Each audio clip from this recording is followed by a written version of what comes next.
All right, guys, welcome back. Actually, let me, while we are, sorry, guys, while we're pulling this up, some stuff that I want to talk with you guys about today. We'll Rational. pull that up there. Go all the way back, Well, sees. Go all the way back, sees there. All right.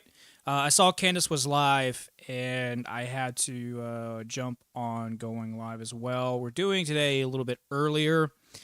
So today, we are obviously talking about the Charlie Kirk shooting.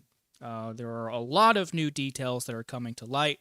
One that I really want to mention from a video yesterday, and this is what we're going to talk about a little later on, but I want to get to what Candace is going to say. Because Candace said that she was going to um, kind of sum things up for us. But essentially, there are some really weird things that have come out since she's been gone, I guess, over the weekend or something. So, um, supposedly there have been some really interesting trends when it comes to online searches. Okay. And those searches are very particular things. The Losi Center, the drop-off location for the rifle that Tyler supposedly used in the assassination, and then Tyler's lawyer. All of these things were searched, as Google had reported it, by a specific country. We all know those. We all know that country, and so it wasn't anywhere else, but it was that country, right? And so that's really, really weird. And that is what Ian had summed up for us there. He also talked a little bit about Mikey and how Mikey reacted. I saw the footage myself, and it was cowardice to say the least. So we're gonna go ahead, head back over to Candace's live stream here, but we're gonna take a look at what she has to say. Hopefully, she isn't gonna take too long because she's talking about her fucking dreams here and Charlie talking to her in her dreams. Now, look, I've had my own experiences with dreams. Okay, I've had a dog visit me after it's passed away. Right, it could be a fabrication of the mind, right, to ease guilt, pain, whatever. But um, yeah, she started talking about dreams and Charlie talking to her in her dreams, and I just thought that was a little weird. So let's see if we can get past that a little bit and get to the actual information. To show you some of those messages now, a particular set of messages that were written Oh, on April 6th, 2018, just a couple of weeks before Kanye tweeted, I love the way Candace Owens thinks, which is relevant because a lot of pull the things chat up. changed after that tweet. And it's relevant There we go. because Charlie sensed that something big was about to happen. And I think that is what the something big was. I also want to say, obviously, Oh, that's right. So there was an explosion of those searches in Google from a specific country, right after an event, right? Um, that made the pro-Israel movement look pretty terrible. And so as the Jewish donors were pulling from um, Charlie then began to retaliate, and that's when allegedly so something had to be done with about Charlie. So yeah, but that was talked about, and that was back in July, August, and so now we have the thing happening in September. So let's get back to it. I am not making up these messages. Okay. Turning point. Actually, Mikey McCoy has access to all of Charlie Kirk's messages. They can tell you that these ones are real. Here is what he wrote. We were again talking about Kanye. Charlie wrote to me, You're going to be the Iron Lady of America. He had such a political vision for me. I never wanted that sort of a thing. I see it so freaking clearly. I might be Moses, though. I might not see this whole thing through. LMAO. If that is the case, be my David. I said, Dude, you haven't even realized your power yet. You're so young, was what I was thinking. He said, if I tell you the true prophecy that I know in my gut, it's really sad, but I hope it's wrong. He went on to say, anyway, I am not sure if I will live to see the end of this revolution. I believe you were the piece that God meant me to meet that will finish the fight. Since the beginning of TPUSA, I knew in my gut that I might get wiped out at any time. I cannot explain it, but I dream about it all the time, like all the time. Anyway, that's depressing combo for another time, LMAO. I said, that's weird, more of a fear manifestation than an actualization. He said, I'm not really afraid of it, but I'm just telling you what I know to be true. And he told me that. He told me that. I don't know why. Charlie knew he was going to die young. And I don't know. I just felt like I needed to share that because it is in part why the moment that Charlie got shot, I just knew he was betrayed spiritually. In the same way that Charlie knew that he was going to die young, I knew that this was a part of something bigger. And so I wanted to say to you guys, to the people that betrayed Charlie, I would recommend that you come clean, okay? I would recommend that. Okay, hang on a second. Hang on a second. You're basing the betrayal off of a dream? What evidence do you have? Because you made a very, very bold statement saying that Trump, the Trump administration, the government, everyone around him betrayed him. So you got to back that up. You got to back that up. You have to have evidence. Okay? Now, we've definitely seen messages from her already, private messages, about him essentially getting bullied by Jewish donors and having no choice but to pull from the pro-Israel stance, or to turn from the pro-Israel stance. We know that. We know that was a few days before he was shot. Okay, we know that. But what else is there? What do you know, and what are you not telling us so far? That you come clean, because Charlie said some other things, and I look at these things now and I think, wow, it's almost prophetic, right? It's almost prophecy, and I can tell you that this is a story that will have a happy ending, a tragedy that will have a happy ending. The world is going to learn the truth about this. They are. I would recommend that you come clean.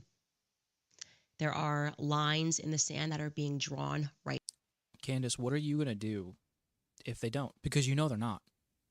You know these people aren't. You know they are not. The FBI is hiding something. The Trump administration is hiding something. Okay? Because if the FBI is hiding something and the Trump administration isn't pointing that out, then the Trump administration is hiding something. Okay? And Israel isn't saying anything because, well, there was a lot of weird searches specifically coming from Israel. A lot of weird stuff. So, what do you know that made you pull the dead man switch? What do you know? Why are you not releasing it? Okay, you're talking about coming clean and being transparent. Why? What are you doing? Okay, what do you have? What information do you have? What do you know that you're not sharing with us? Right now, between good and evil, many of you have picked the evil side. To you, podcasters, people that make videos, people that are taking money, tell people don't look over there. I would recommend you stop doing that. You don't have to listen to me. You probably won't listen to me. And to people that betrayed Charlie, you probably won't come clean. Likely because you're scared now.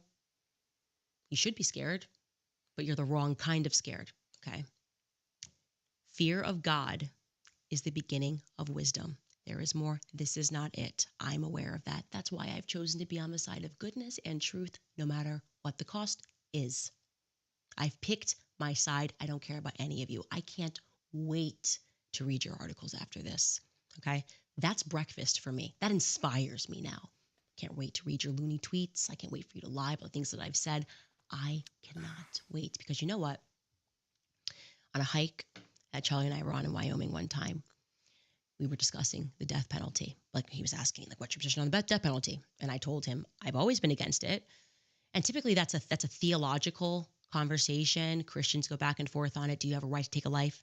I'm on the side that no, we don't have a right to take a life. But my position on it isn't even entirely theological.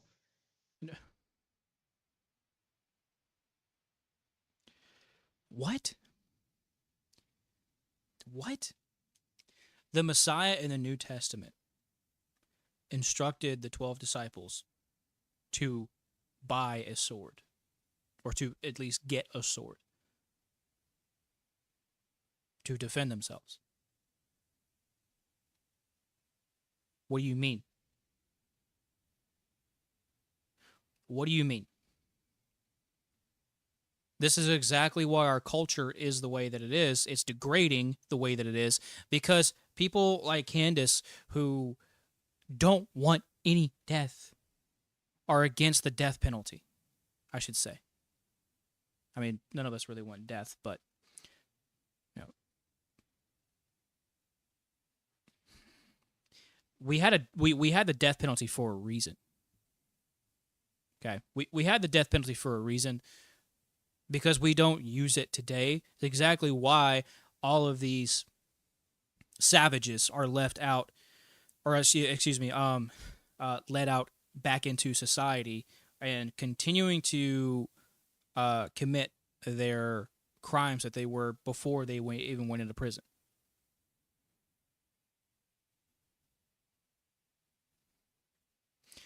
A man let out 13 times goes and stabs a woman to death on a bus and then let out again. It should not have to take a federal indictment for him to face the death penalty. They should have put him to death right then and there. They should have taken him to trial, already had all the evidence there, and then put him to death. That's what they should have done. That's exactly what they should have done. That's justice. Having the whole thing pushed back a whole year, just about, it's not justice. Letting him out again is not justice. Anyways, I'm rambling on.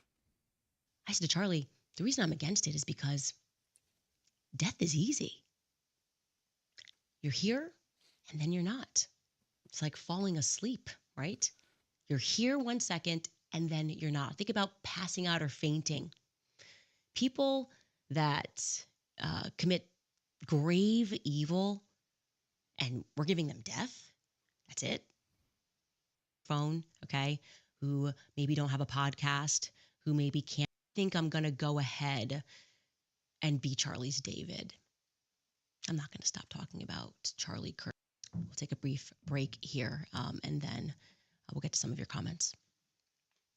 Finally, for those of you guys who pre-ordered the book, Make Him a Sandwich is out. Why Real Women Don't Need Fake Feminism. It is so amazing to hold this book all back, Candace. Oh, I spent time setting a lot of bait. A lot of bait has been set, and we'll see what we get. Amanda writes, this is sick. Thank you, Candace, for always sharing the truth. God bless you. Thank you, Amanda. Kiki Mack writes, Candace, thank you so much for helping remove the wool from my eyes and bringing me back to church. Never stop fighting for truth. You are setting an amazing example for girls in the future. We love you, sister. Christ is King. Thank you so much, Kiki. And I do think women are a big part of this. I think we were kind of, and it gets into this in this book, but the feminist movement, to know where that comes from. There's a chapter called Beyond the Pale Settlement of Russia. Let me say this, guys. Look, if you want to know what the real truth is, do a lot of research into the early Christian, or into early Christendom. Okay, do a lot of research there. Look and understand the Old Testament, right? The Torah for what it is, for what it says. Compare it to the New Testament, and I'm just talking about Matthew, Mark, Luke, and John, the Gospels, right? That's I'm just talking about that. Look at the Gospels, okay? Compare it to what the Old Testament says. And then look at Paul's letters. Okay. Paul's letters go exactly against what the Gospels were preaching, because the Gospels are exactly what the Old Testament says, right? But here's the thing. If you want to know what the truth is, here's the truth. The Sinai Code, right? The Judaism itself is based upon ancient Sumerian culture, and that's the truth. Because if you look at the Code of Hammurabi, which predated the Sinai Code of about, I believe, 700 years or something like that, you would see that the Sinai Code is pretty much almost identical to the Code of Hammurabi. Okay, so there were other cultures that pre-existed Israel, right? Not only that, but check this out as well. The city of is the capital of Samaria. And guess where Abraham is from? The city of Okay? So, you want to know what the truth is?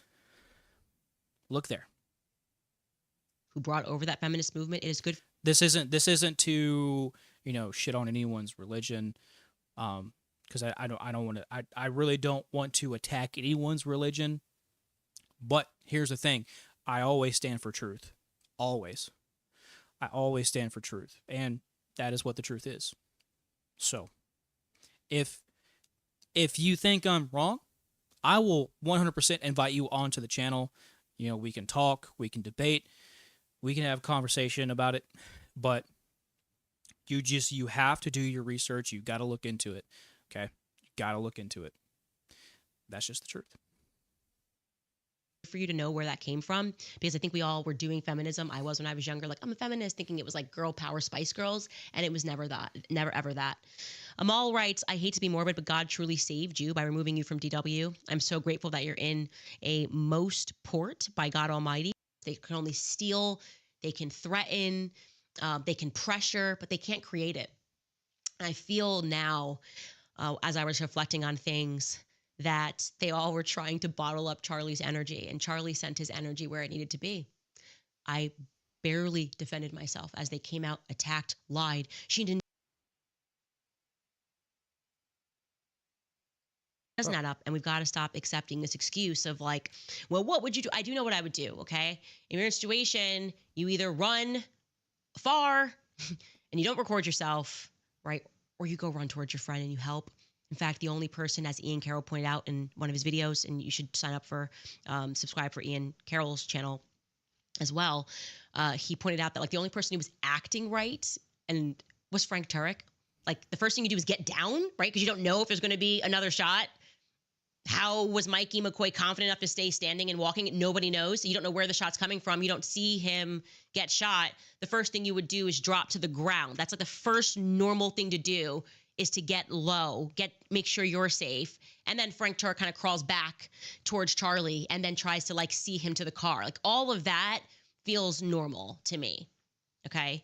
And they're always trying to make us see things through the exception. Well, there was this one time at band camp, or rather exceptionally, someone fired shots and someone was just really calm. Now, I've seen some interesting footage about Frank. He was holding his phone, and supposedly he was on FaceTime, I believe, with his son. And the footage doesn't exactly show that. Now, I do believe what he was using was an iPhone, and iPhones have, or you can have a privacy screen on an iPhone. And I do know that from a certain angle, it does look like it's off. Well, or excuse me, it does look like it appears to be off. But I don't know exactly what angle that is, so I could be wrong. But it looks like the screen is off, and that he's not really using it for anything. I'm not making any allegations or anything like that. I'm just simply saying, this is some information that has come up that is a little interesting. And walking away, and I'm like, yeah, I've seen Men in Black. That's not the person you should trust in this scenario, is all I'm saying. Buy-in writes, come back, Candace. Welcome back, Candace. Pardon. Everyone needs a friend like you who would fight with such fire for justice. I am so glad you were on the case. I can see that you would reveal the truth for us. We don't know, but we know has become my favorite phrase. Look, Charlie didn't know that he was going to die young from the moment that he started Turning Point, as he said, but he knew, and he was right. So go with your gut, believe in your dreams, right? And when people try to mock when you begin to um, stand out, right? You know, the nail that sticks out gets hammered down is one of the biggest phrases out there. And so that's very true. When you become that nail that sticks out, uh, you become a target, right? And Kennedy was one. Martin Luther King was one, right? Because these people, they had a following. They had a backing behind them. They had a movement. And Charlie definitely had a movement. Whether you agree with him or not, he had a movement. Now, I disagree with a lot of what Charlie said. More religiously, but um, it's just when you go against what they don't want you to do, right? I'm sorry. What you do, what they don't want you to do, right? And you destroy their narrative, or I should say, when you become a problem for them, is when they are going to take action against you. Okay. Look, James Earl Ray did not kill MLK. Okay, didn't. The family themselves said as much. Okay. When it came to Kennedy, we all know by now that LBJ is the one that ordered the hit. There's all kinds of evidence for that. I'm talking like the agent that received the order himself admitted it during an interview, I believe. And then there's all kinds of stuff like, the FBI or CIA threatening the medical examiner in Texas over the body and stuff like that. And then there's all kinds of shit, right? But anytime you make a movement, right, that goes against what they want you to do, you become a problem for them. You become a target. You and tell you not to listen to them, not to trust your gut. Know that those.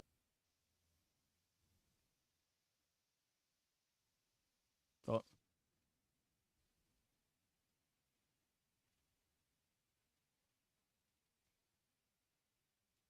oh, what? From the moment that he started Turning Point, as he said, but he knew, and he was right. So Okay, so let's get to the beginning because I think that was definitely the end there. So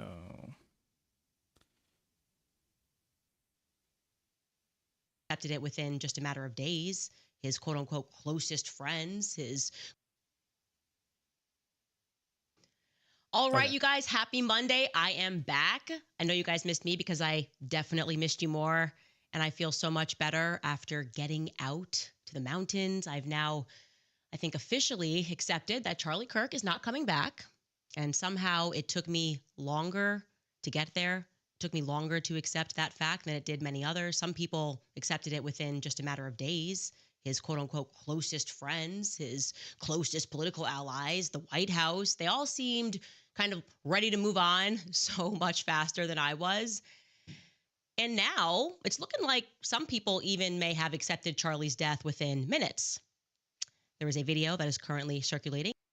because we've been conditioned to move on so quickly. We've been conditioned to accept less and less. So even when something so big, like this happens, a lot of people just move on, right? Because we've been conditioned to not look too much into things, right? It's unfortunate. It's very unfortunate, and I understand that as well. A few days after the whole thing, right? I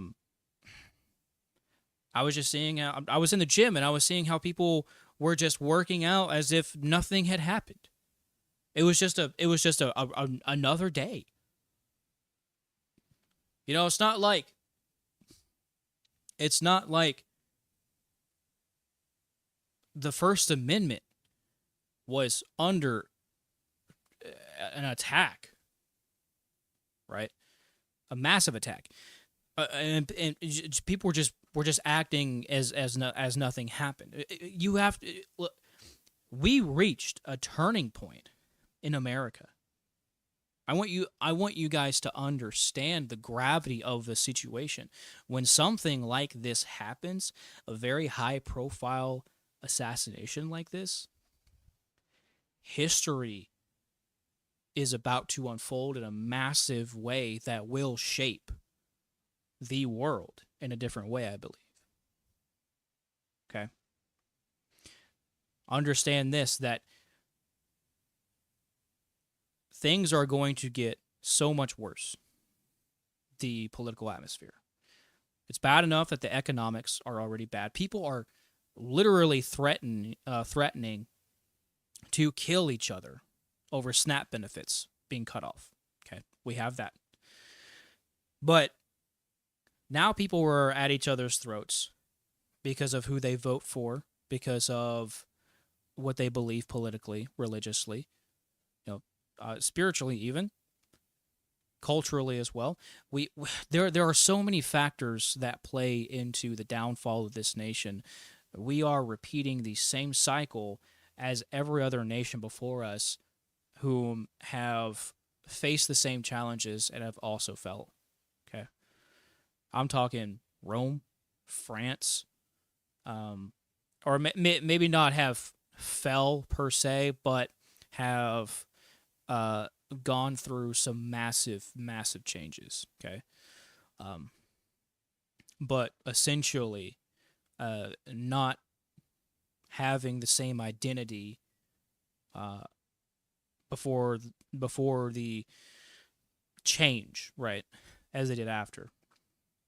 If that makes any sense at all, right? So, um, uh,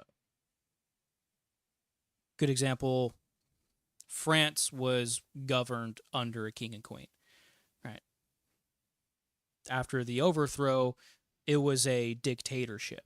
Okay, so these countries that are being thrown into um, uh, mass destabilization because of policies, because of gender inequality, or no, I would say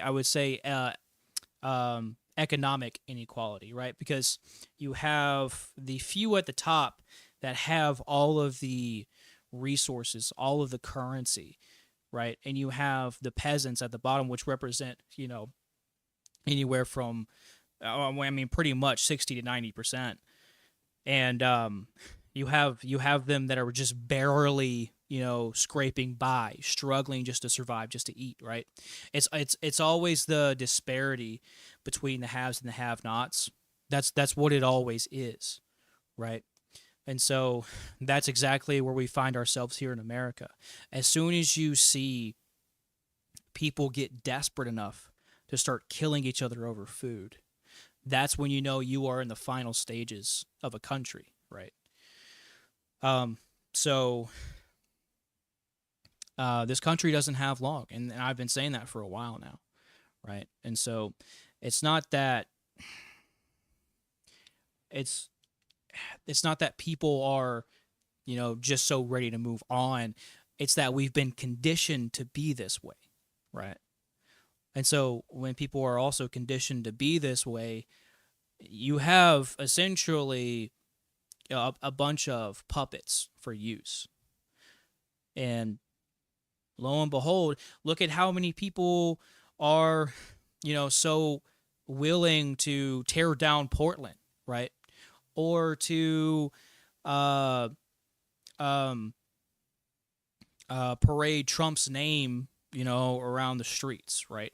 I see all the time Trump 2024, not realizing that Trump is the same swamp creature that Biden, Pelosi, and all those guys are, right? So there's a very real problem, and it starts with condition. It starts with the few at the top that allocate their resources into conditioning and brainwashing, twisting the minds of the youth into what they want us to be, right? Real quick, Betsy DeVos, okay, and this is some real shit.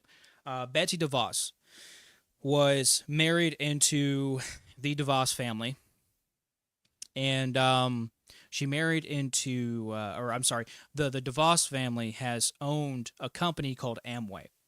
Amway, short for American Way, is a multi-level marketing company. If you don't know what multi-level marketing companies are, they are companies. Excuse me. They are companies that run pyramid schemes. Okay, so and they always target the most vulnerable. Okay, and I'm talking psychologically vulnerable, like maybe you're going through depression, anxiety, whatever. They like to target the weak minded, right? Um, Not that people are stupid or anything. It's just that people become vulnerable at a time in their life, and they can, boy, can they sense that shit. So Amway, right? One of the oldest, actually, since it had bought Neutralite. Um, it is now considered the oldest multi-level marketing company out there, and um, they have been lobbying for the Republican Party for God knows how many years, definitely since the '90s, I believe. But I mean, it's not just lobbying like this is a problem. You also have APAC, which is has consumed most of Congress, anyways. But you have a multi-level marketing company that runs pyramid schemes. I'll get to your comment in just a second, buddy. You have companies that run pyramid schemes, right? Or excuse me, you have Amway, a company that runs a pyramid scheme, who directly affects Betsy DeVos because she married into Amway, right? What a lot of people don't know is that Betsy DeVos was the Secretary of Education for Trump's first term.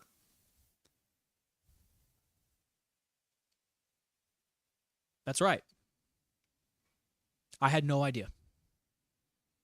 None. And then you look at Trump himself. Trump was a spokesperson. I try to scream this from the rooftops, but no one fucking hears me. Um, Trump was a spokesperson for another multi-level marketing company called ACN. Actually, tell you what, just so let's see, Trump spokesperson for ACN. Let's see. Let's pull this up. Um,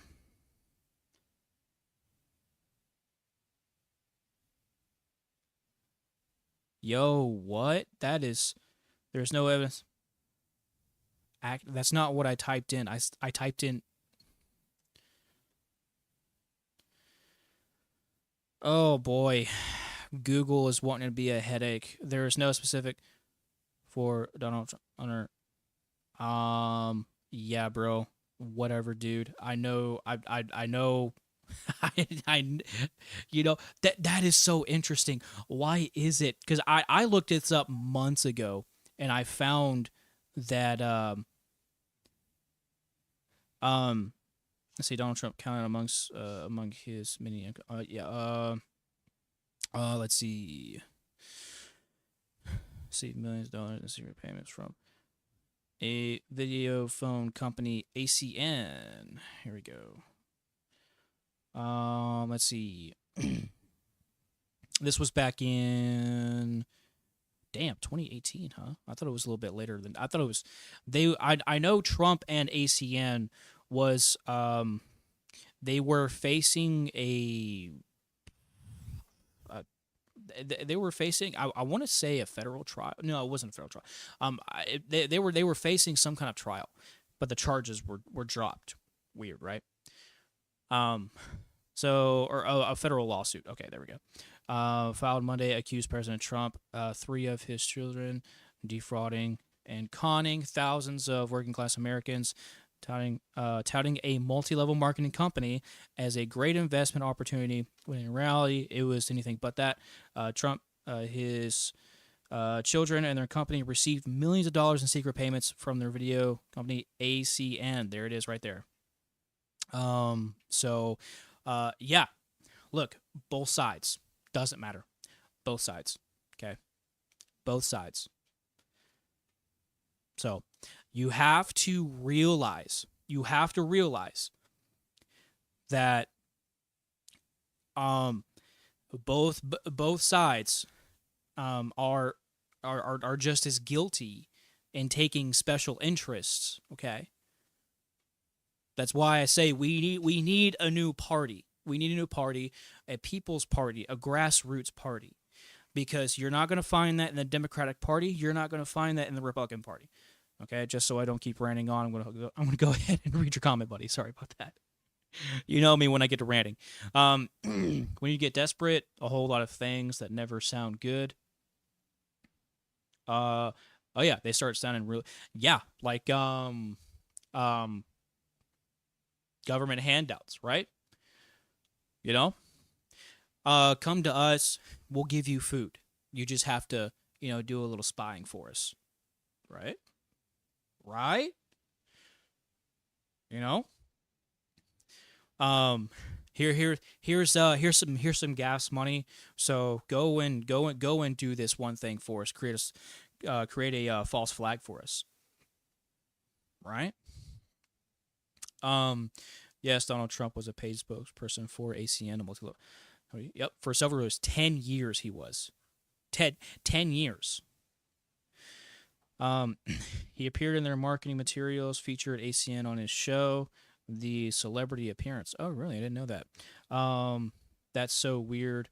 My search friend, oh yeah, okay. So your friend searched the ACN thing right away.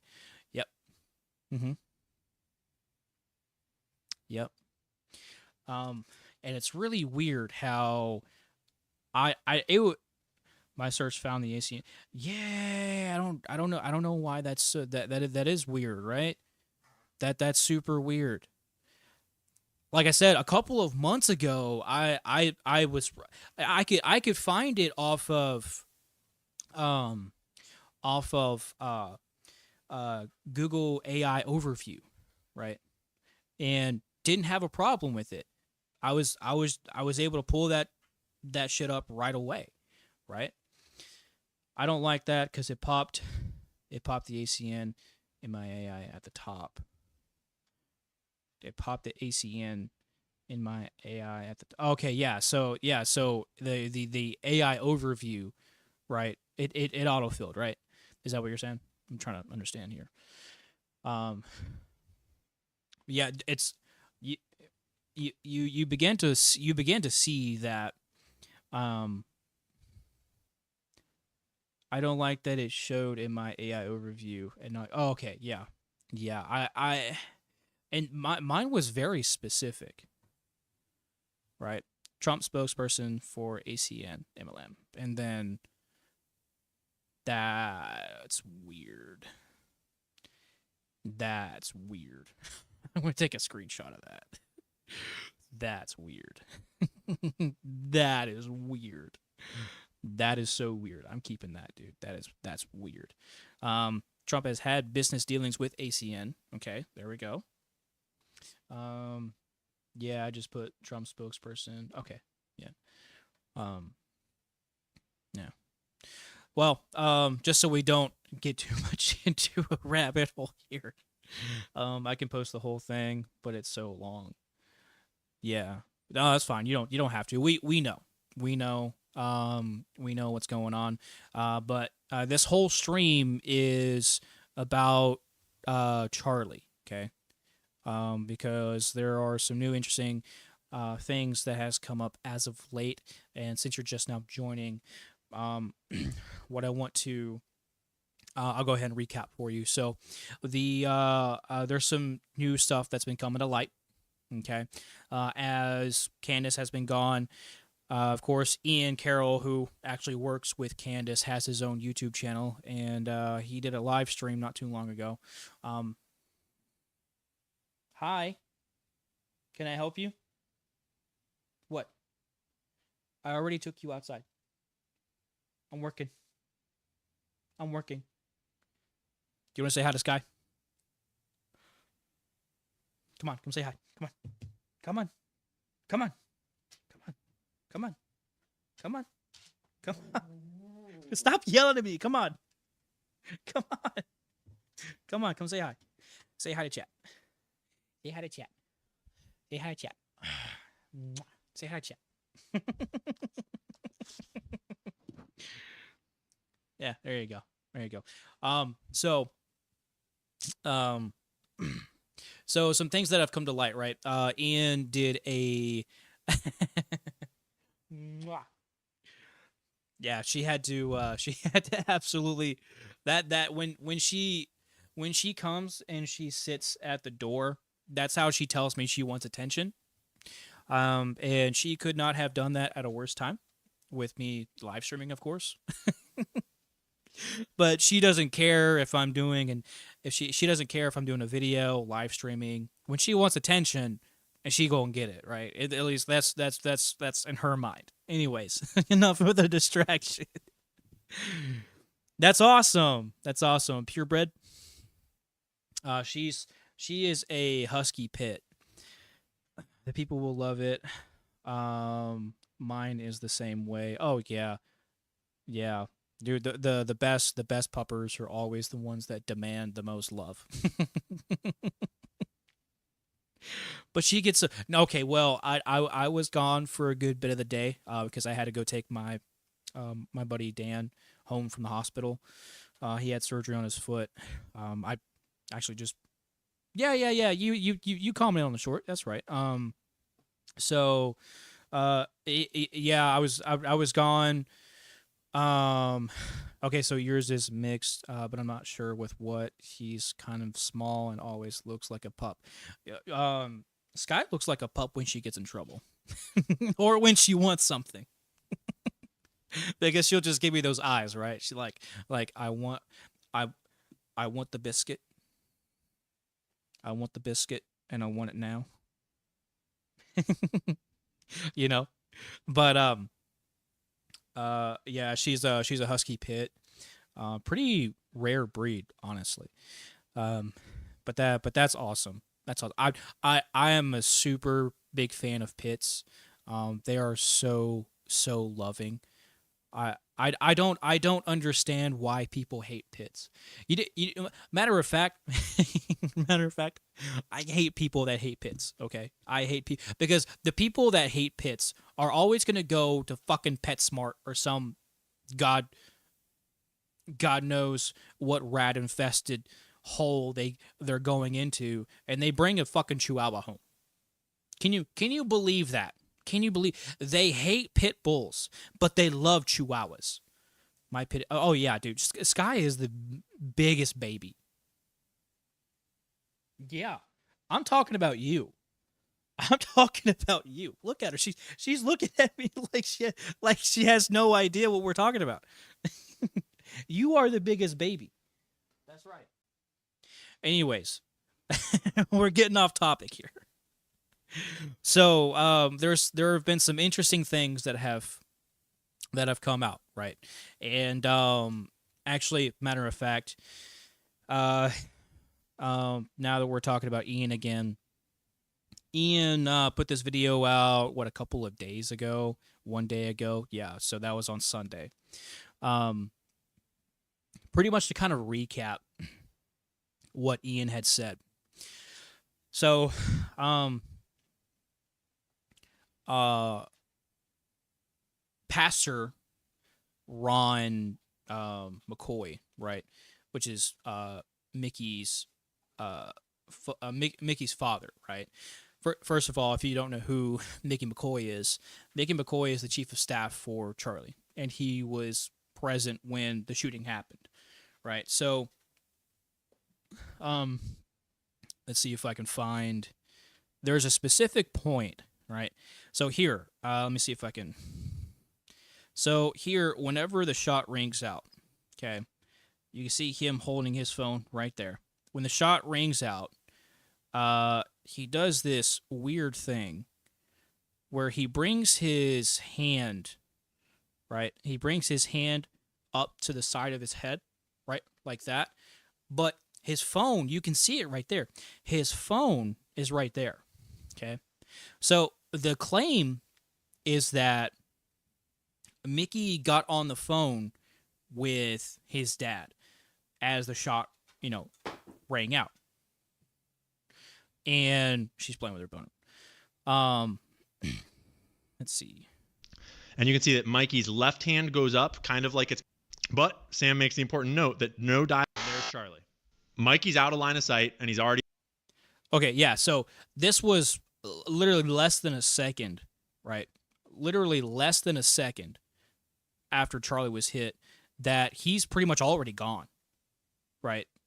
So for Mickey to call his dad that quickly, it's kind of not really believable, right? Not only that, but Ron's claim. Let's see here. Chief financial officer, and Mikey's the chief of staff. Those are his kids. And I'm watching the minute Charlie was shot, he called me, says, "Dad, Charlie's been shot in the neck." We're gonna. Right. Okay. So, yeah, it is very interesting. So, right here, Ron said that Mickey had called him and had said that the very minute that it happened, he had called his dad, which is pretty interesting because, as we just saw, his phone was right here. Right, his phone was right here, and his other arm was coming up this way, doing something here, right? But his phone was right here, so that doesn't make any sense, right? And then he said that that Mickey said that he was shot in the neck. How did he know that? If in the very minute that Charlie was shot, he's already gone, right? And so here's something else. Let's see. Trying.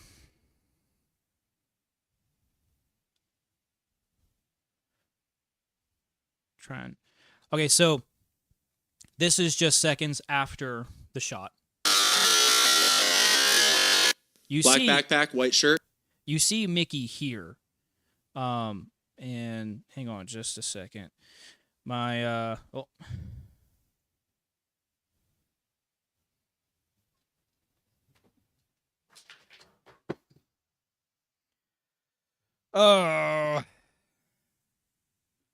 sorry, buddy. My my headset, for whatever reason, likes to take a poo poo on me and disconnect every once in a while. Did you see that weird senator or whatever too? The one that laughed. Yeah, I did. I did see that. And I do believe supposedly, he knew Charlie. That's good. I'm glad my audio is doing fine. But I'm for sure gonna replace these out. These things are useless. I figured it would be, a nice, cheap investment. I'm trying to save my cash, so I'm definitely gonna go with a wired headset from now on. Lesson learned. Anyways, so as you can see, Mikey is here, seemingly like he's on the phone here, right? What's interesting to me is that supposedly he, was really good friends with Charlie, right?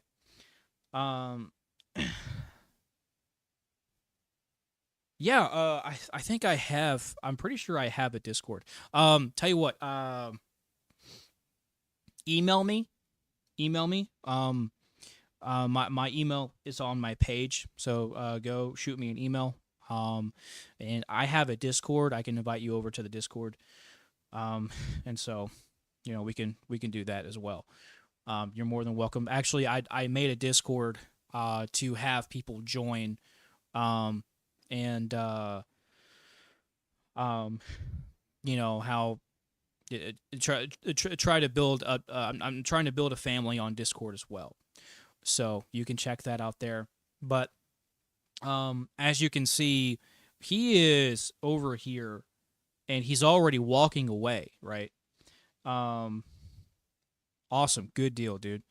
Um. I'm love to hear from you. So, he's walking away, and this is less than a minute that Charlie was shot. Right. Um. So there's something else that the pastor said, and I kind of skipped it. Um. The minute Charlie was shot, he called me, says, "Dad, Charlie's been shot in the neck." We're going to come back to that statement in just a second. He has wits about him. He was just directing. He had blood all over him, and Wait. Right. Blood all over him, right? Blood all over him, but do you see any blood? Right? Where's the blood? I don't see any. Okay? And then you can see him. He is seemingly running away. From the footage that I saw, he was running. At the very least, jogging. Okay?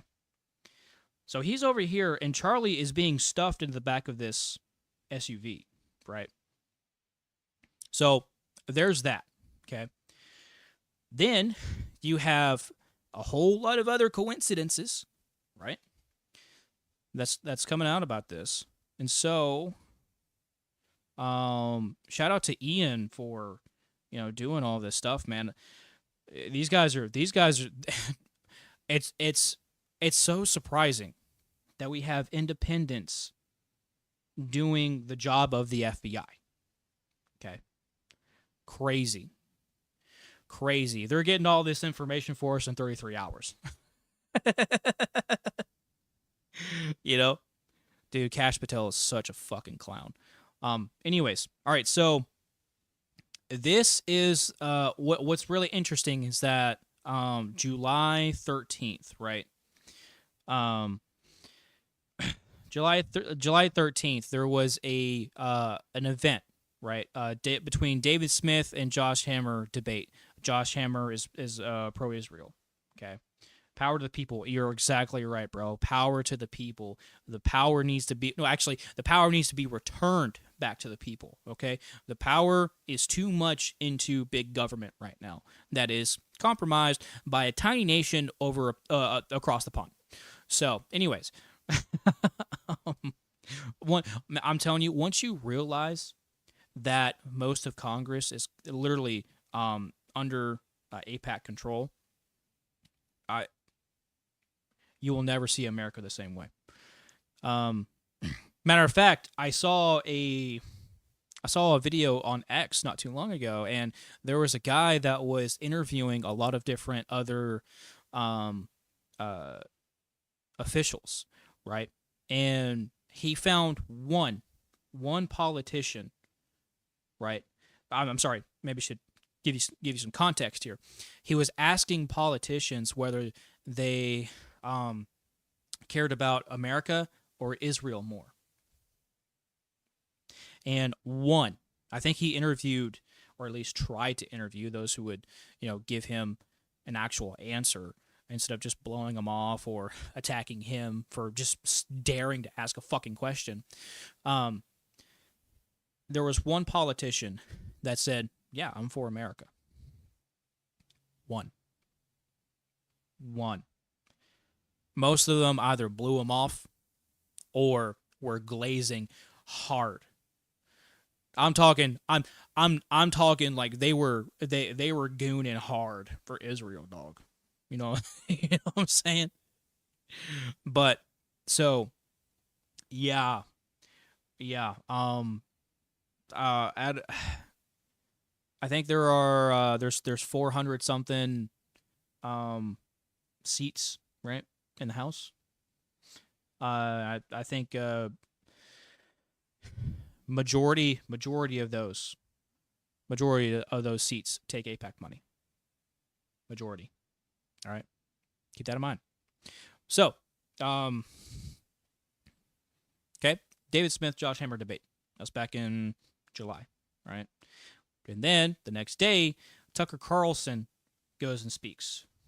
Okay. And Charlie, Tucker was talking to Charlie about, being very careful about what he said about, Israel. And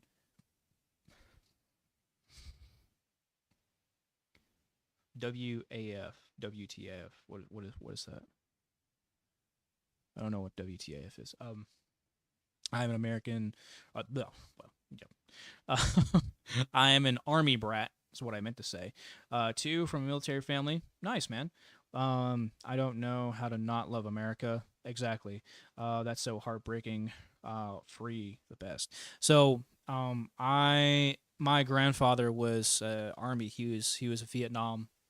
He was a Vietnam vet, a Army combat engineer, and he taught me a little bit about the military before I even went in. Right. I'm actually first generation Air Force, and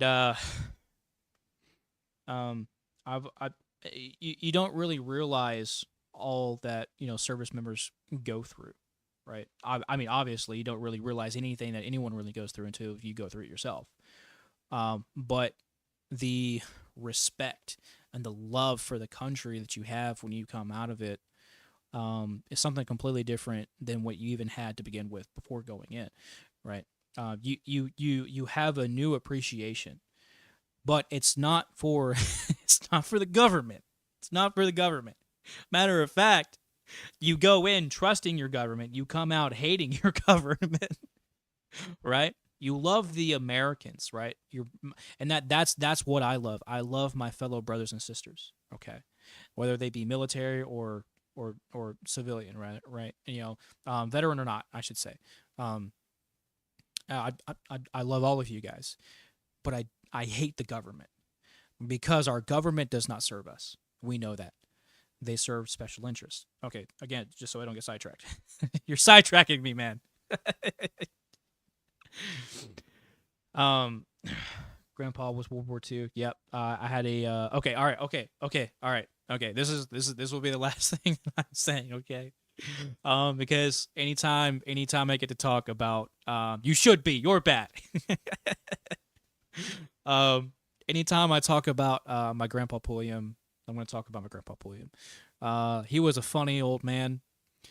He was a World War II vet. And when I was younger, it was always such a phenomenal time going to the weekend, especially during deer season, because I always enjoyed sleeping on the floor. It was just so comfortable to me there. It was a carpet floor. The floor itself wasn't so comfortable, but it was the atmosphere that made it comfortable. And in the morning, we get ready, we throw on our coveralls, our overalls, or our overalls, and then our coveralls, right? Throw on our beanies and everything like that. Get ready. We go out and hunt for a few hours, come back, and then we would always go to there was a local gas station. Man, they had, listen, it was gas station food, but it's like top tier gas station food. Okay, like this shit was good. And he would tell us jokes and stories and all that kind of stuff to the gas station and from. And one thing that I always enjoyed listening to him talk about was his experience in the war, right? Because he was shipped off at the tail end of the war, and when he got to Germany, there was a point in time where he got separated from his unit, and so the Germans had actually taken him in, right? And they had actually gave him food. They gave him dinner for the night, right?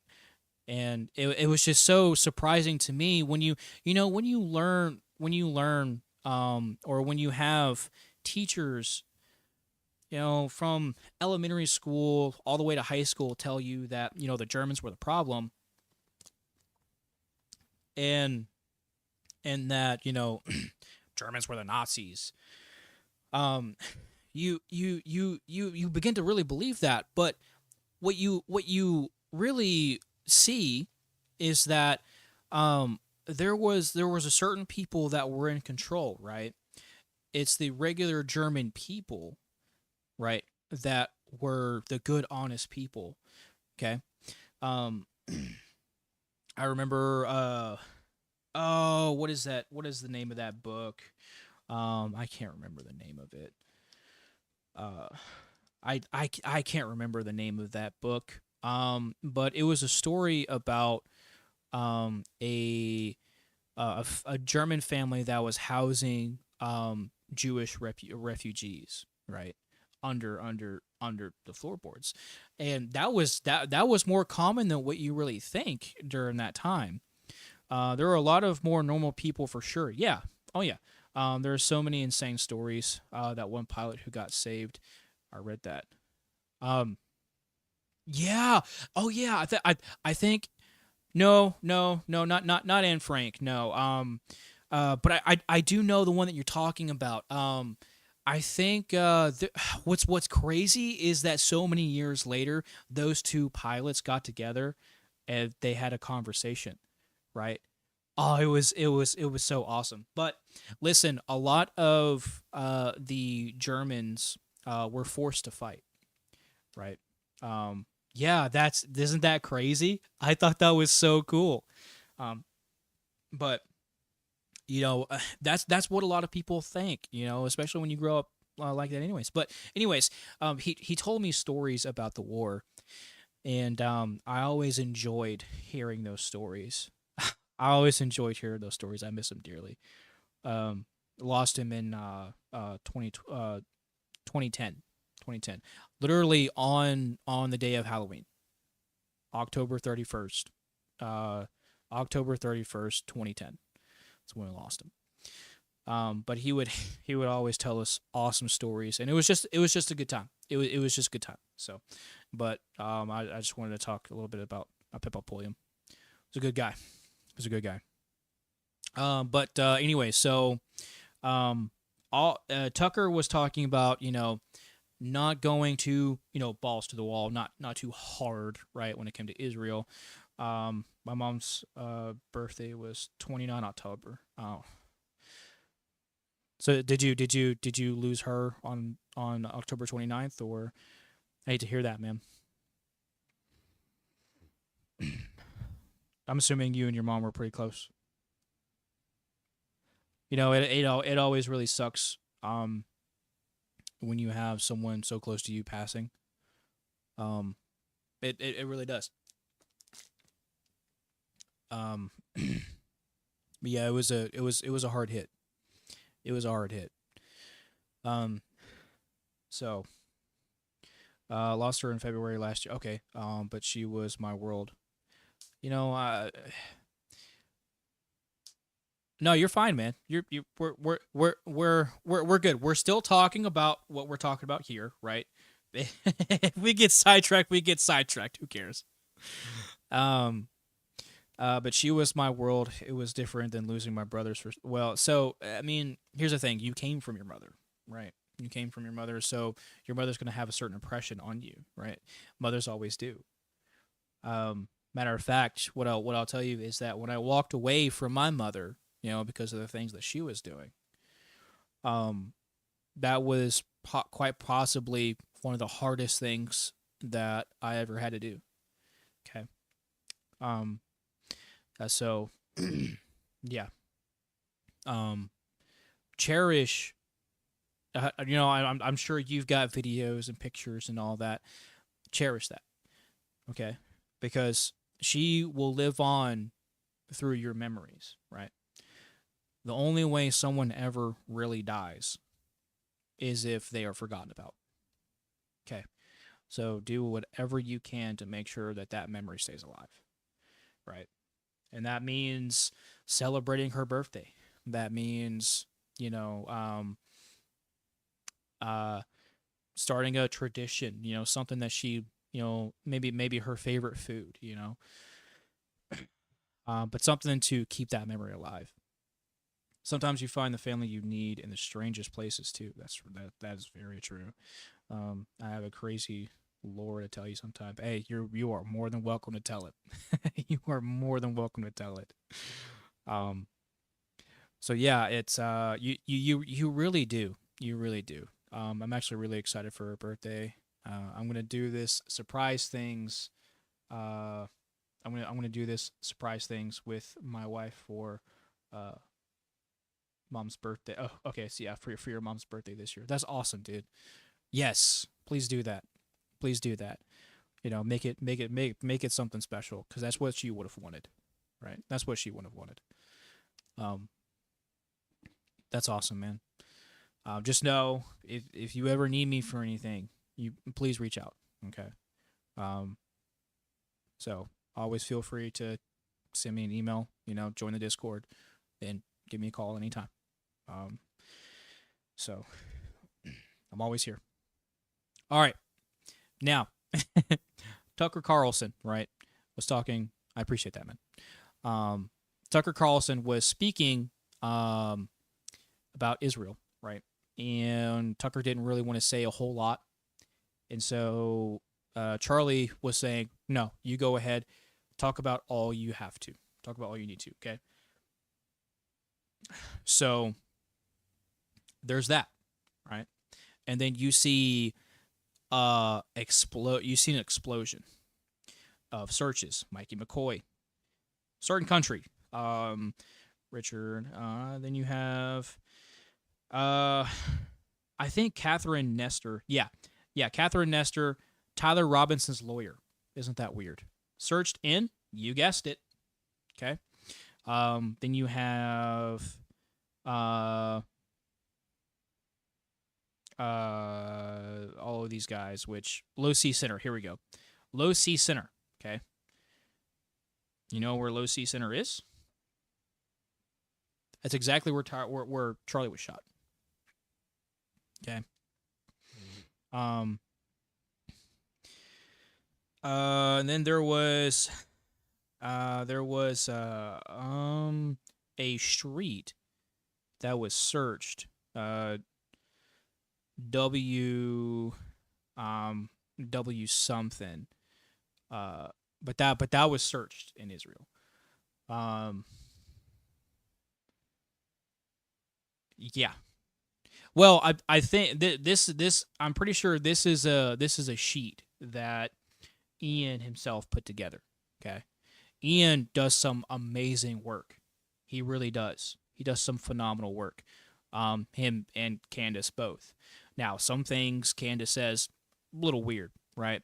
Like Candace was talking about in her live stream earlier that Charlie was talking to her in her dream and saying that he was betrayed. Look, I've had my own dreams. Okay, and quick side note, I had a dream about one of my dogs, Zeus. Okay, and we didn't understand at the time that he had cancer. Okay, and I never forgave myself until I had this dream. And so oftentimes we would get frustrated with Zeus, right? And sometimes we would punish him for digging at himself, right? Because he was losing hair in this spot, this site where the tumor was. And we did try to give him ibuprofen, to try to help him with his pain, but it came to a point to where he just had to be put down. And I was away at basic training, and then I went to technical training, and I was very excited to see Zeus, right? And my mom, I'm gonna try not to get emotional. My mom had told me that Zeus had passed away, and I was really looking forward to seeing Zeus. And I was like, "Damn, man, that sucks." So then came back for a little bit.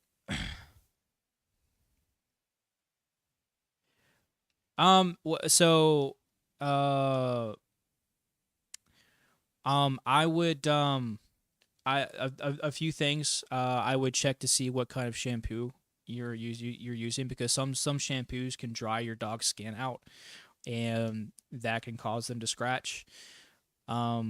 Sometimes fleas can do that, right? And some shampoos aren't really great at getting rid of fleas. Um, scratched his neck hair off. Oh, sometimes dogs can have a hot spot too. Okay, sometimes dogs can have a hot spot, so you gotta kind of be careful with that. Because Sky used to have a hot spot too, and I used to be very careful about her doing that.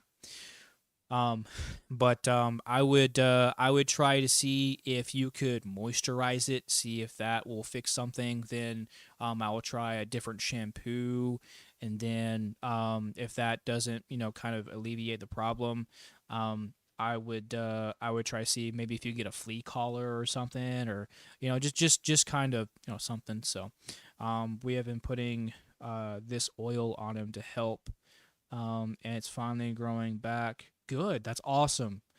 It got all dried out, but after the hair got scratched off. Jojoba oil. That's an interesting name. Okay, dude, that's awesome. Um, do you feed your dogs eggs? Um, eggs is really good for them, or I should say, eggs are really good for them. So I would try to give them an egg at least once a day or once every other day, with their food, because eggs do help with their oil production for their coats and stuff. Um, I I don't really give eggs. I don't. Every now and then I'll give Sky eggs, but that's simply because her coat is already so silky, anyways. She's never really had a problem, but I think I'm going to start because it seems as though she's kind of starting to dig too, and the cold affects that as well. Okay, um, the cold affects that as well. So just make sure you watch out for that. And sometimes they can have an undercoat, right, as it sheds, hair gets trapped in there. So I had to brush Sky a lot, because she's part husky, so I've got to really get in there and get all that shit out. But um oh, okay, yeah, so I've got to really brush all of that undercoat out. So just make sure you're doing that. And it seems like you are. You'll be fine. Your puppers will be all right. I would love to see some pictures of the puppers. You guys got to start sending me some emails with pictures of your puppers, okay? Because I love pets. I love dogs. I love cats. Anything with a tail, I love. So, anyways, we're getting distracted here. We're getting distracted. We gotta get back on topic. Okay, so the searches here spiked massively. Okay, so it may just be cool. We have this silicone scrub brush, and he loves that thing. He would let you know to do it all day. Okay, awesome, good deal. That is awesome. That is awesome. And I might, if you guys are cool with it, I could definitely um add those videos into the Daily Dose of Dog segment. We could definitely do that. I think that'd be pretty cool. So, but yeah, back to it. Let's see. There was what? There was a specific dope. Good deal. Good deal. Um, so let's see. Maybe that one is what. But there was a specific. Hang on a second. Name complete. Very specific search in Israel. All that is very weird. And you can go back to Baron's streams and watch them for yourself. I highly recommend that you do that, to see. We will cover. I didn't really have a whole lot of time because I just released my new diorama video right before the stream. So before that, I was editing it. I was working on it, trying to get it out before the live stream. So we'll definitely take a look into this guy here in a bit. But yeah. see the process for yourself and to validate and see the exactly how that search was done, to get a little context on it. But that's all. Mikey Well, hang on. McCoy. Let's go. Let's go back because he talks about. Oh yeah, that diorama video is super. I don't. Well, I wouldn't say it's super good, right? But it's not bad. It's not bad. I think it turned out really really cool. And matter of fact, since I have you on stream, do you want to see it? Do you want to see it live? Do you want to see it live? I can go and get it and show you real quick.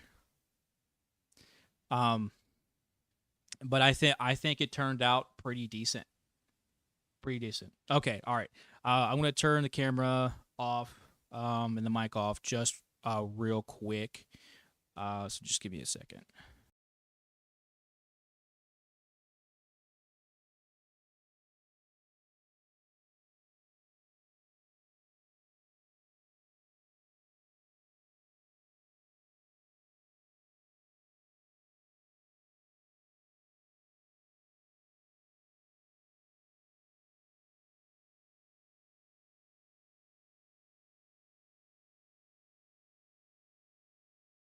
All right.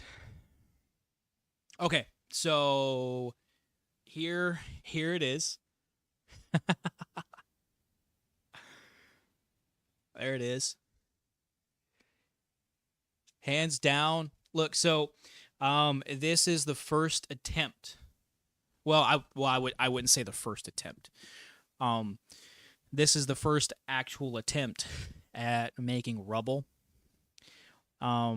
And I think it turned out decent, pretty decent actually.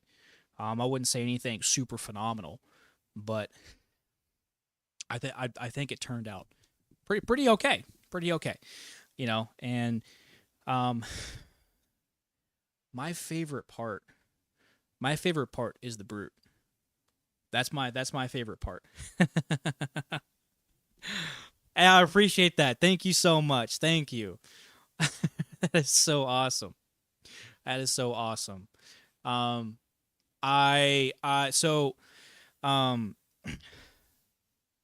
you'll see your mistakes more than for sure, for sure.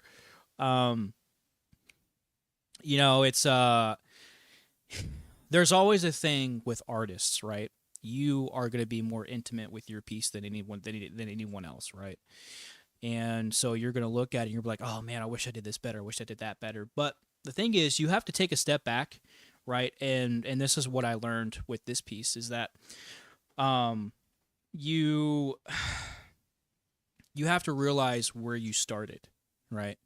And I don't have any of the dioramas that I started with me. One, because I ran out of room.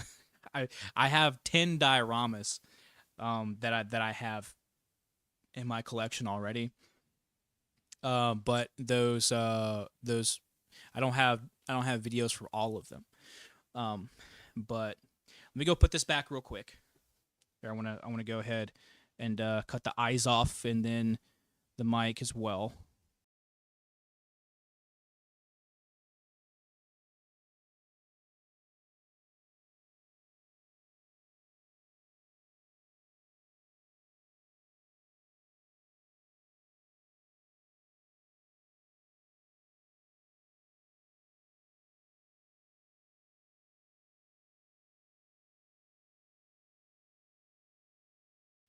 All right.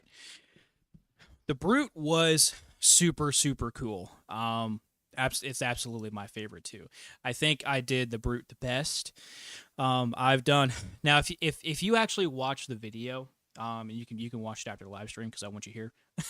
I like talking with you guys. If you look at the Brute, right? The detail is going to be more obviously because the Brute is a larger size, but I always love how the Brutes look. and the brutes have such large pieces of armor that it's so it's so it's easier to work with, you know. And you just have to know which paints to use, how to use them. And I can get into all that stuff a little bit later on. I'm not going to nerd out on you guys, so.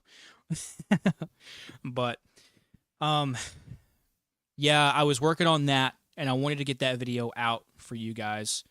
And so didn't have a whole lot of time to look into anything else, but what I really wanted to talk about with you guys today is this, because Mondays are going to be politics live stream days. Okay, then for Fridays, what I want to do is maybe something else other than politics. I think it's probably going to be like a little bit of free for all.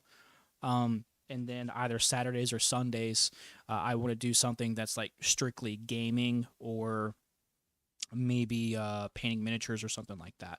I've already done live streams over tutorials, over painting miniatures. Actually, I don't know if you were there for that live stream, but I did a stream over painting a B1 battle droid. And that one, it's all right. It didn't really turn out exactly like how I wanted it to, but it turned out okay, you know. But yeah, that's how I'd like the schedule to go, and so that'll be that. But all right, let's see. And lo and behold, there's a Google trend showing that, interesting, 4 days before the assassination, someone in Israel searched Mikey McCoy's home address verbatim. Weird, like right? street, like house number, street name. That's awesome. Well, I do know that most people are more available on the weekends, and I have a great idea. I love Ark Survival Evolved. Not a big fan on ASA. I don't know if you've played those games, but I've always loved Ark Survival Evolved, and what I'm gonna do is I'm gonna start live streaming playthroughs with on Ark. Okay, so we've got a few games that we're gonna do, and also make sure you stay tuned in for the gaming live streams as well, because here in the next maybe couple days or so, I'm gonna be going live playing Indigo Park. Okay, someone had Hamburger who joined us for the live stream a couple days ago had recommended that to play as one of the scary games. So, oh, absolutely. VR is something that I am looking at for sure. That's going to be a little bit later on down the road though, because I don't have the best cash flow right now. So, it's definitely an investment, and that'll definitely be in the future. If that is going to happen the way that I would like it to, then yeah. But it's definitely in the future for sure. So what I'm trying to find here is that there is oh wait, hang on. Figure that out. There are a lot to it, and I can help you get it. Okay, that's awesome, dude. I'd appreciate the help. I have played VR, and I really enjoyed playing VR. I remember when I was stationed in North Dakota, there was this game center, and they had VR, and we were defending ourselves against zombies. It was like this four-player kind of static, kind of nest that we were kind of chilling in, and we were just posted up, just kind of fighting off zombies, and it was pretty intense. But it was super chill. It was super chill. I fucking loved it. But I'm trying to find. There's a specific um, there's a specific search here. There is a specific search here that was made, um, and one of these searches, it might be this one. It might be this one. One of these searches was the very drop-off location of the rifle that was used. Isn't that weird, right? Let me see if I can try and find it. Some other interesting stuff about him too, but we don't have time for all of it. But what I'm trying to show you is that just so happens that this massive explosion in search trend data happens right after the TPUSA Florida event, where it becomes pretty apparent. Now, there's something to note about that, because there was some private messages that was exchanged between at the chicken. Yep. Yeah. He pulls it up. Let me see. Oh. But it is Yep. W9. Yep. where the gun was found. Mm-hmm. Like literally where the gun was found. It is this tiny stretch of search. Let me see. And do you know what W925S Street is? Well, it's not Mikey McCoy's address. But it is where the gun was found. Like literally where the gun was found. It is this tiny stretch of road from about here to about here, which is like 1, 2, 3, 4, 5, 6, 7, maybe 8 houses. And the gun was found right here.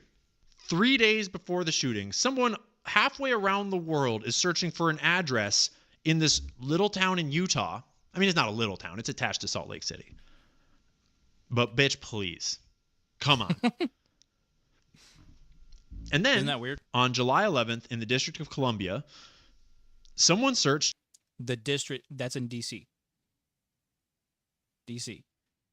Right. Why is that being searched in DC 3 days before the shot or the shooting? 683 W925S Street. That's a pretty specific location.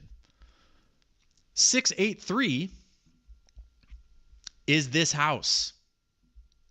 That's the chicken coop right there. Yep. So you were talking about the chicken coop, right? There it is right there. Crazy, right? Oh, really? Ooh. Oh, man. Yeah, see, I'm near the Charlottesville area, and that is way too close to DC. I really don't want to be this close to the capital. I hate being anywhere close to the capital. So I feel you, dude. I really do. But yeah, very, very specific searches. There's zero chance exactly, and he makes that point. I believe here in a couple seconds.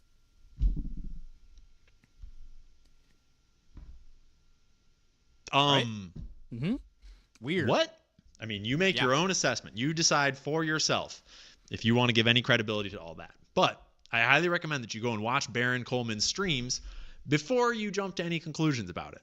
What you're probably seeing is either a whole bunch of very bizarre coincidences where people halfway around the world are getting really interested in people that they don't know and have probably, well, I assume wouldn't know and probably have never met, tail numbers to planes that they have nothing to do with, addresses for houses that they have nothing to do with, the Losi Center, a building in a college halfway around the world that they've nothing to do with, I would assume. All of these things are getting searched all in rapid succession right after the TPUSA Florida event. Right after. So maybe it's all just coincidences, or maybe it's the planning of a crime. The chief of staff, covered in blood, allegedly, walking away on the phone with his dad. And we would love an explanation, Mikey. Like, for example, the Losi Center was searched in Israel on thing, who knows? Bunch of them. And they're all in Israel. All And of them. then leading into the event, a lot, Hang on. and then the TPUSA Florida event, and then a bunch of them, and they're all in Israel. And then leading into the event, a lot more of them concrete. And who had access to that information? So there's what I'm trying to look for is there was someone who has said in his chat that someone had mentioned that there are a billion searches per day with Google, but he then says, yeah, but here's the thing, right? Is that those series of numbers, that was that street, right, and that address for the house, that is very specific, right? He made the analogy of the digits on your credit card, right, and how each section has 4 digits, right? Because he makes the point that a 4-digit code is pretty much impossible to crack because there is an infinite number of possibilities. So just the 4 digits itself, let alone even more than that, right? Which is the 6 or 7 digits that Ian was talking about, is that much more impossible, right? So that is a very, very specific thing that was being searched, is what he was making the point of, right? And so you're kind of just like, it's a little weird, I mean, but then again, it's not just a little weird. It's absolutely insane, and there needs to be answers for this, but there won't be. You and I both know that there won't ever be any kind of talks about this, any kind of anything. The only thing we're gonna get is silence. Oh, sorry, I didn't read your comment, buddy. It gives itself credibility by being an impossible search without knowing. Exactly. That's absolutely it is. It honestly, it goes beyond bonkers at this point, right? You would have to look at this, right, and be an absolute fucking moron to say that there's no correlation.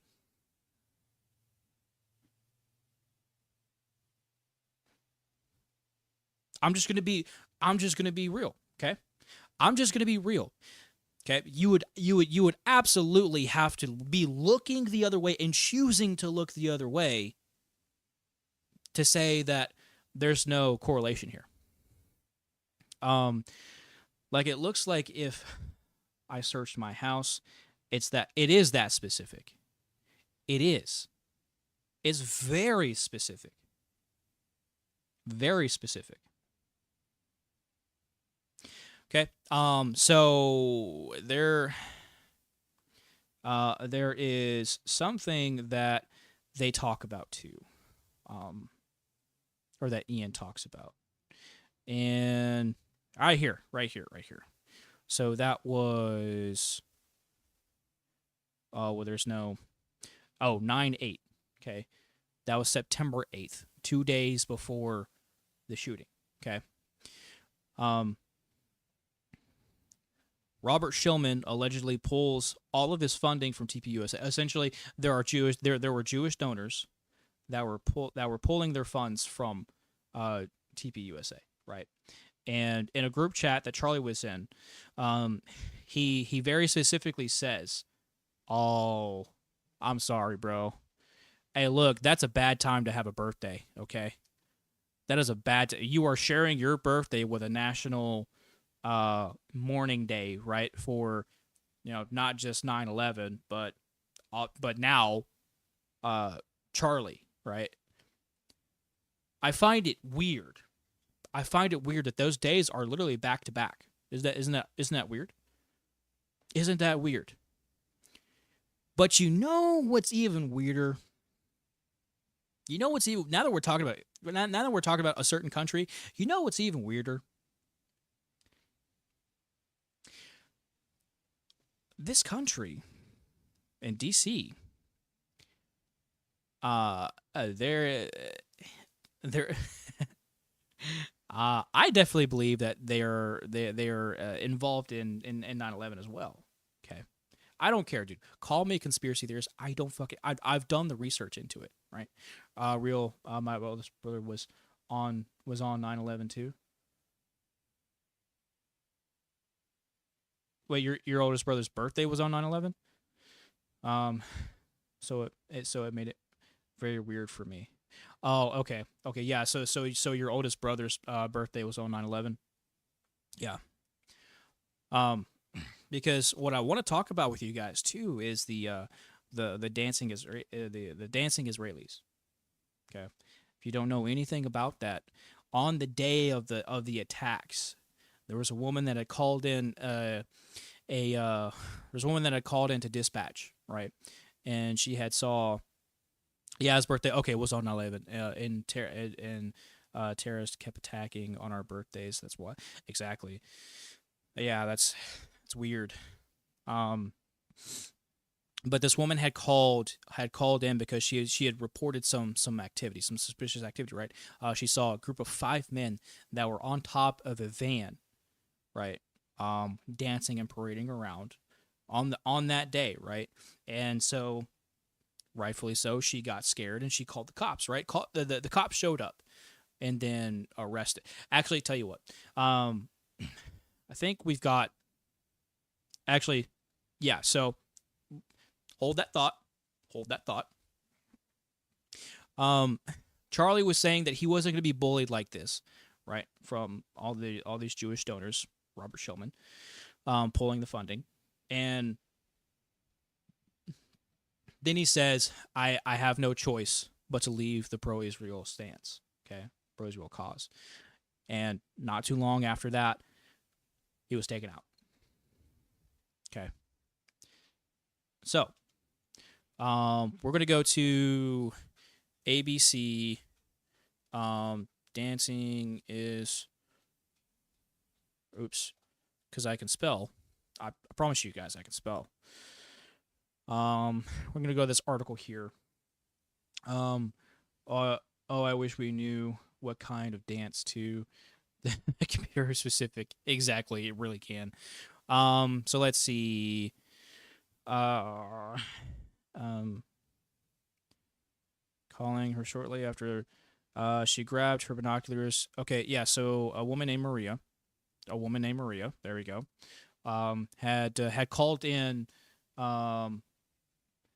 Bro, I'm telling you, autocorrect, dude, they hate us because autocorrect gets me all the time. Okay? If you look like you're having seizures, I look like I have autism. Okay? There's a problem with autocorrect, all right? Autocorrect is doing some really bad things to us. Okay? we gotta do something about it. Okay? We gotta do something about it. It's not our fault. It's autocorrect, okay? All right, so Maria says she saw 3 men kneeling on the roof of a white van and parked in front of her apartment. They seem to be taking a movie. Oh, it was 3, not 5. Okay, I thought it was 5. Maria said the men were taking video or photos of themselves with the. Oh, ooh, that's interesting. What struck Maria were the expressions on the men's faces. They were happy. They didn't look shocked. I thought it was very strange. Okay, so let's see. So the FBI took to the scene, and a statewide bulletin was issued on the van. Okay. The plate number was traced to the van owned by a company called Urban Moving. That's right. That was the name of the company. Okay. Keep that in mind. Urban Moving Company. Okay.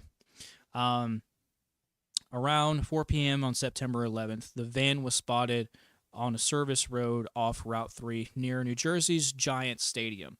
A police officer pulled the van over, finding 5 men between that's the 5, right? That's the 5. Between 22 and 27 years old in the vehicle. The men were taken out of the van at gunpoint and handcuffed by police.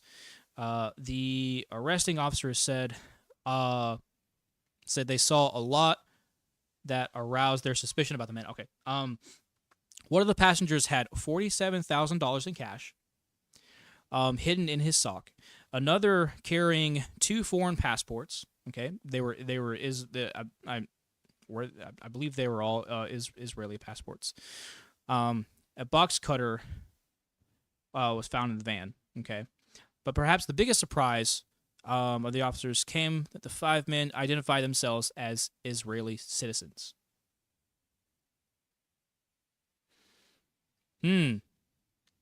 Interesting. According to the police report, one of the passengers told the officers they had been on the West Bank Side Highway in Manhattan during the incident, referring to the World Trade Center attack. The driver of the van, Stephen, told the officers, we are Israeli. We are not your problem. Your problems are our problems. The Palestinians are the problem. Does that sound familiar today? Sounds very familiar. Yeah, so she saw 3 men on top of the van, what it seemed like taking photos or filming something, right? And then she called, and I'm assuming they left at some point, and then the FBI had tracked down the vehicle and found 5 of them in there. Okay, so that's already weird. Maybe where's the rest of the article? Where is the rest of the article? There's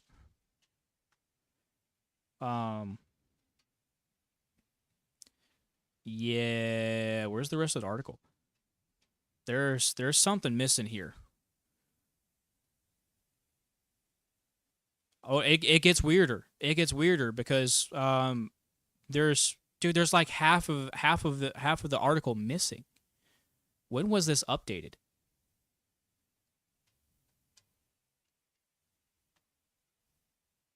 Okay, so 2002.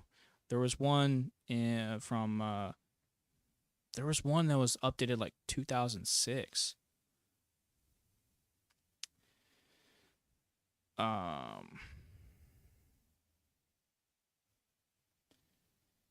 Here's an article here. I don't want to get this struck, so oh no. So I don't know what it's going to pull up. So we're just going to trust the article here. So anyways, what had happened was the moving company, right? Where was it?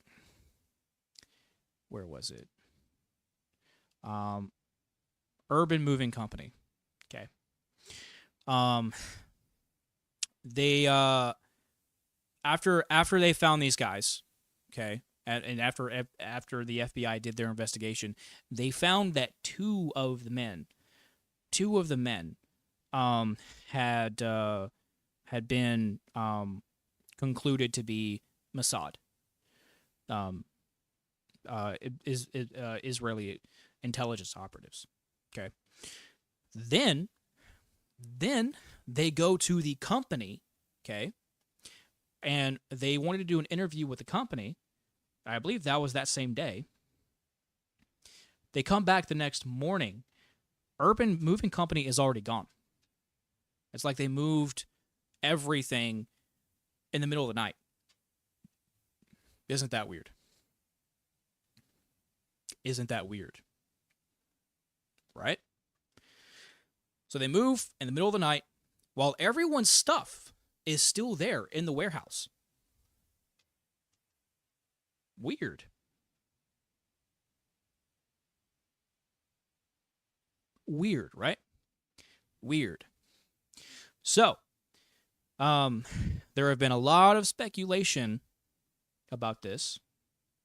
A lot. And I, for one, have been attacked on X for posting about this stuff, really talking about it. And, it's crazy. This, the scope of this, the implications are really looking like hierarchy.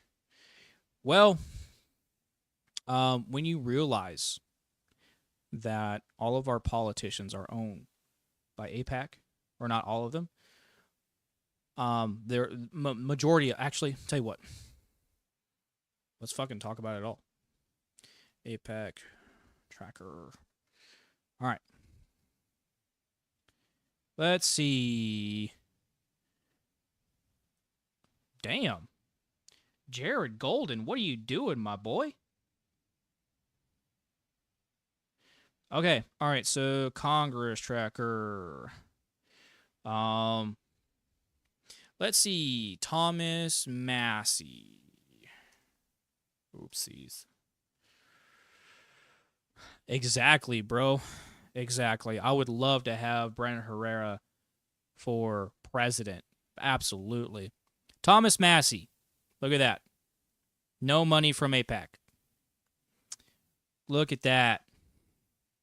Mitch McConnell, 1.9 million. Okay. Whoever this guy is. This guy looks like a clown. I'm just being petty. Okay, so Thomas Massey, okay, one of the only Republicans that hasn't taken APAC money, was just recently attacked by Trump. Okay, so let's check Trump.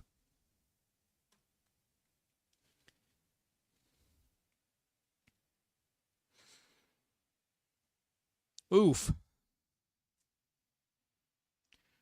Ooh.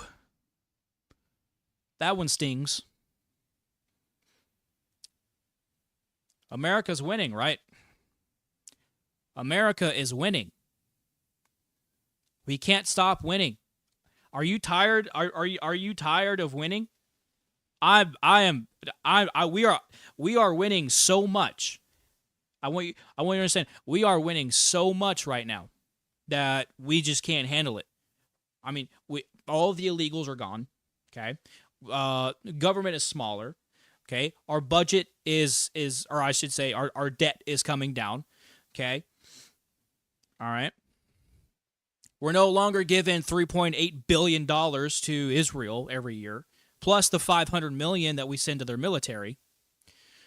Okay? Oh, boy. Boy, we are winning.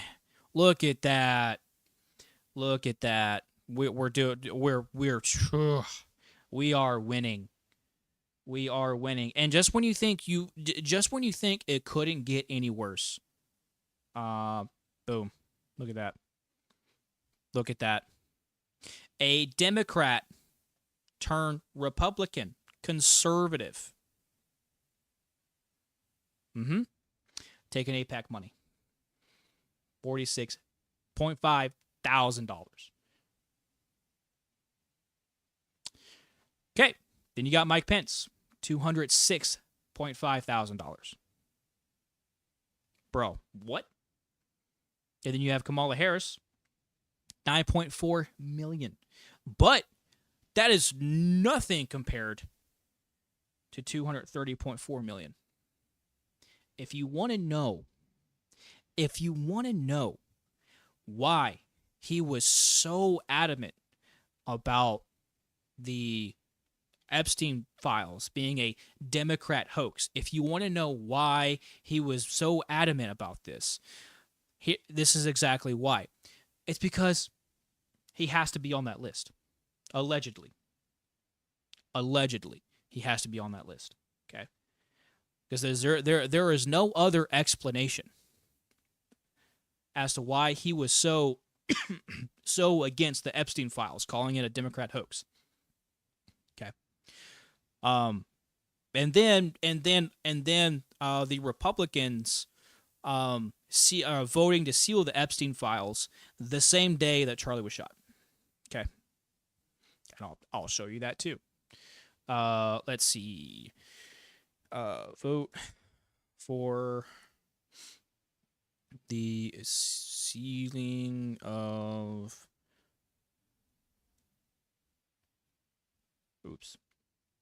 oopsies. All right. AI overview. Okay, so 51-49 to table the amendment. All right.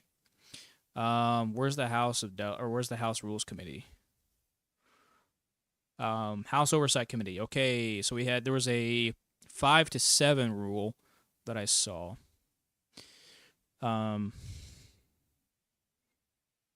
like we don't see it here, but there was a 5-7 rule. Okay. Did you see?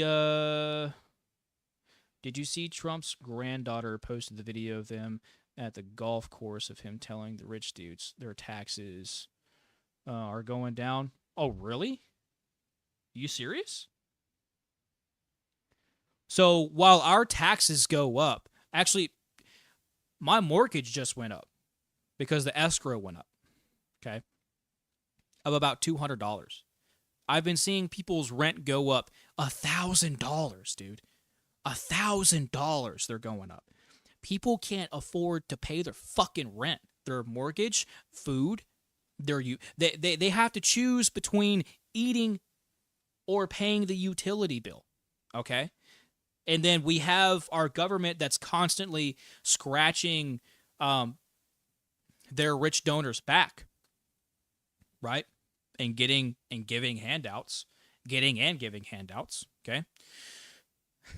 Giving handies, more like it. I'm being too petty. All right. That Tulsi lady keeps talking about how she's afraid of her life too. Oh, really? I don't know. She's taking APAC money, right? So I don't know. Yeah, he's absolutely on that list. I think he wants to keep being president because he's worried he can't be prosecuted. Well, no, you absolutely can be prosecuted as a president. You can't be. Just depends on what you did.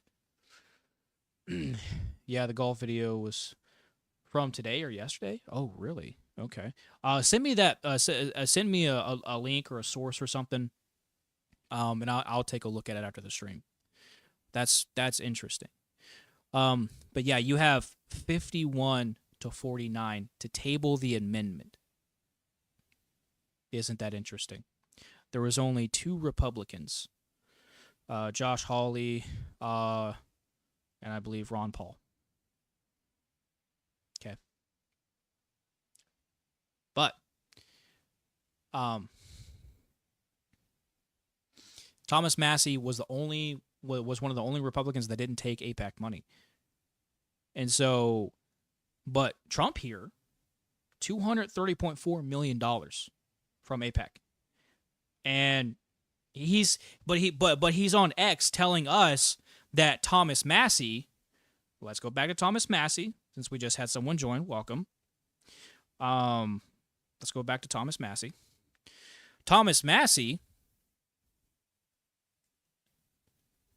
Oh, Massier. Got to add that extra R in there, a little bit of sass. I promise you guys I can type. I used to be a college student, so Thomas Tracker. I look, hey, you guys better not point this out in the comments section, I swear. Okay, Thomas Massie from Kentucky. No money from APAC. None. But Trump is treating Thomas Massie as if he is somehow against the American people, right? Right. Mm-hmm. Know who your president is. Know who your vice president is. Do you want it?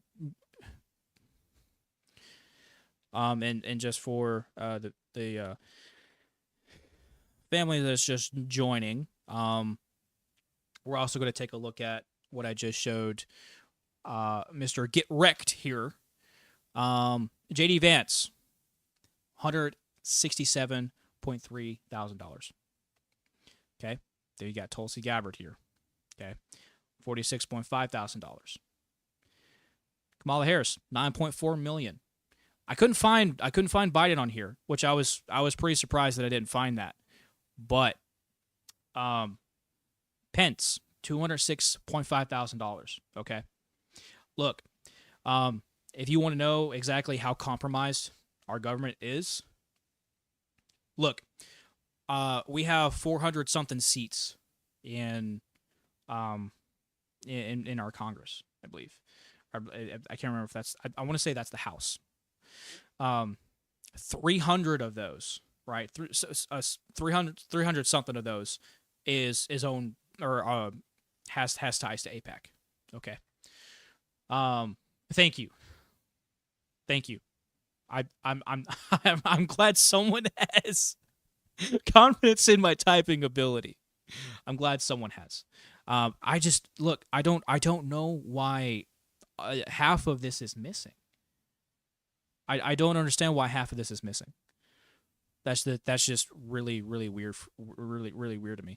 But listen, if you guys think that Republicans are here to save the day, they're not. Okay, they're absolutely not. So that's why I always say there needs to be a new party. Okay, there needs to be a new party, a party of the people, a grassroots party. Okay, we have to make sure that our interests as American people who are struggling on the fucking streets every single day to actually be able to not just survive but lead a decent life. And the only way that we can do that is if we go and we take offices ourselves. If I could run, right? If I mean, it's not that I can't run, but if I had the means, right, the resources to run, I'd be running myself. Okay. I would be. Absolutely, I would be. Let's see. Kamala, we're from the government and we're here to help. Reagan, Reagan said that actually. The scariest words you can hear. Oh, okay, I see what you're saying. The scariest words you can hear were the government were here. Yep, exactly right. But Reagan signed the no fault divorce into law. Okay, so he was part of it. And I believe was it the war on drugs during his administration, and he was really bad with that. Yeah, the searches are being weird, dude. They're being so weird, bro. But then again, it's owned by Bill Gates, and Bill Gates is left leaning, and we do know that under the Biden administration, there was a lot of censorship when it came to Google and especially Facebook and YouTube and all those other guys. Okay, we know that. So,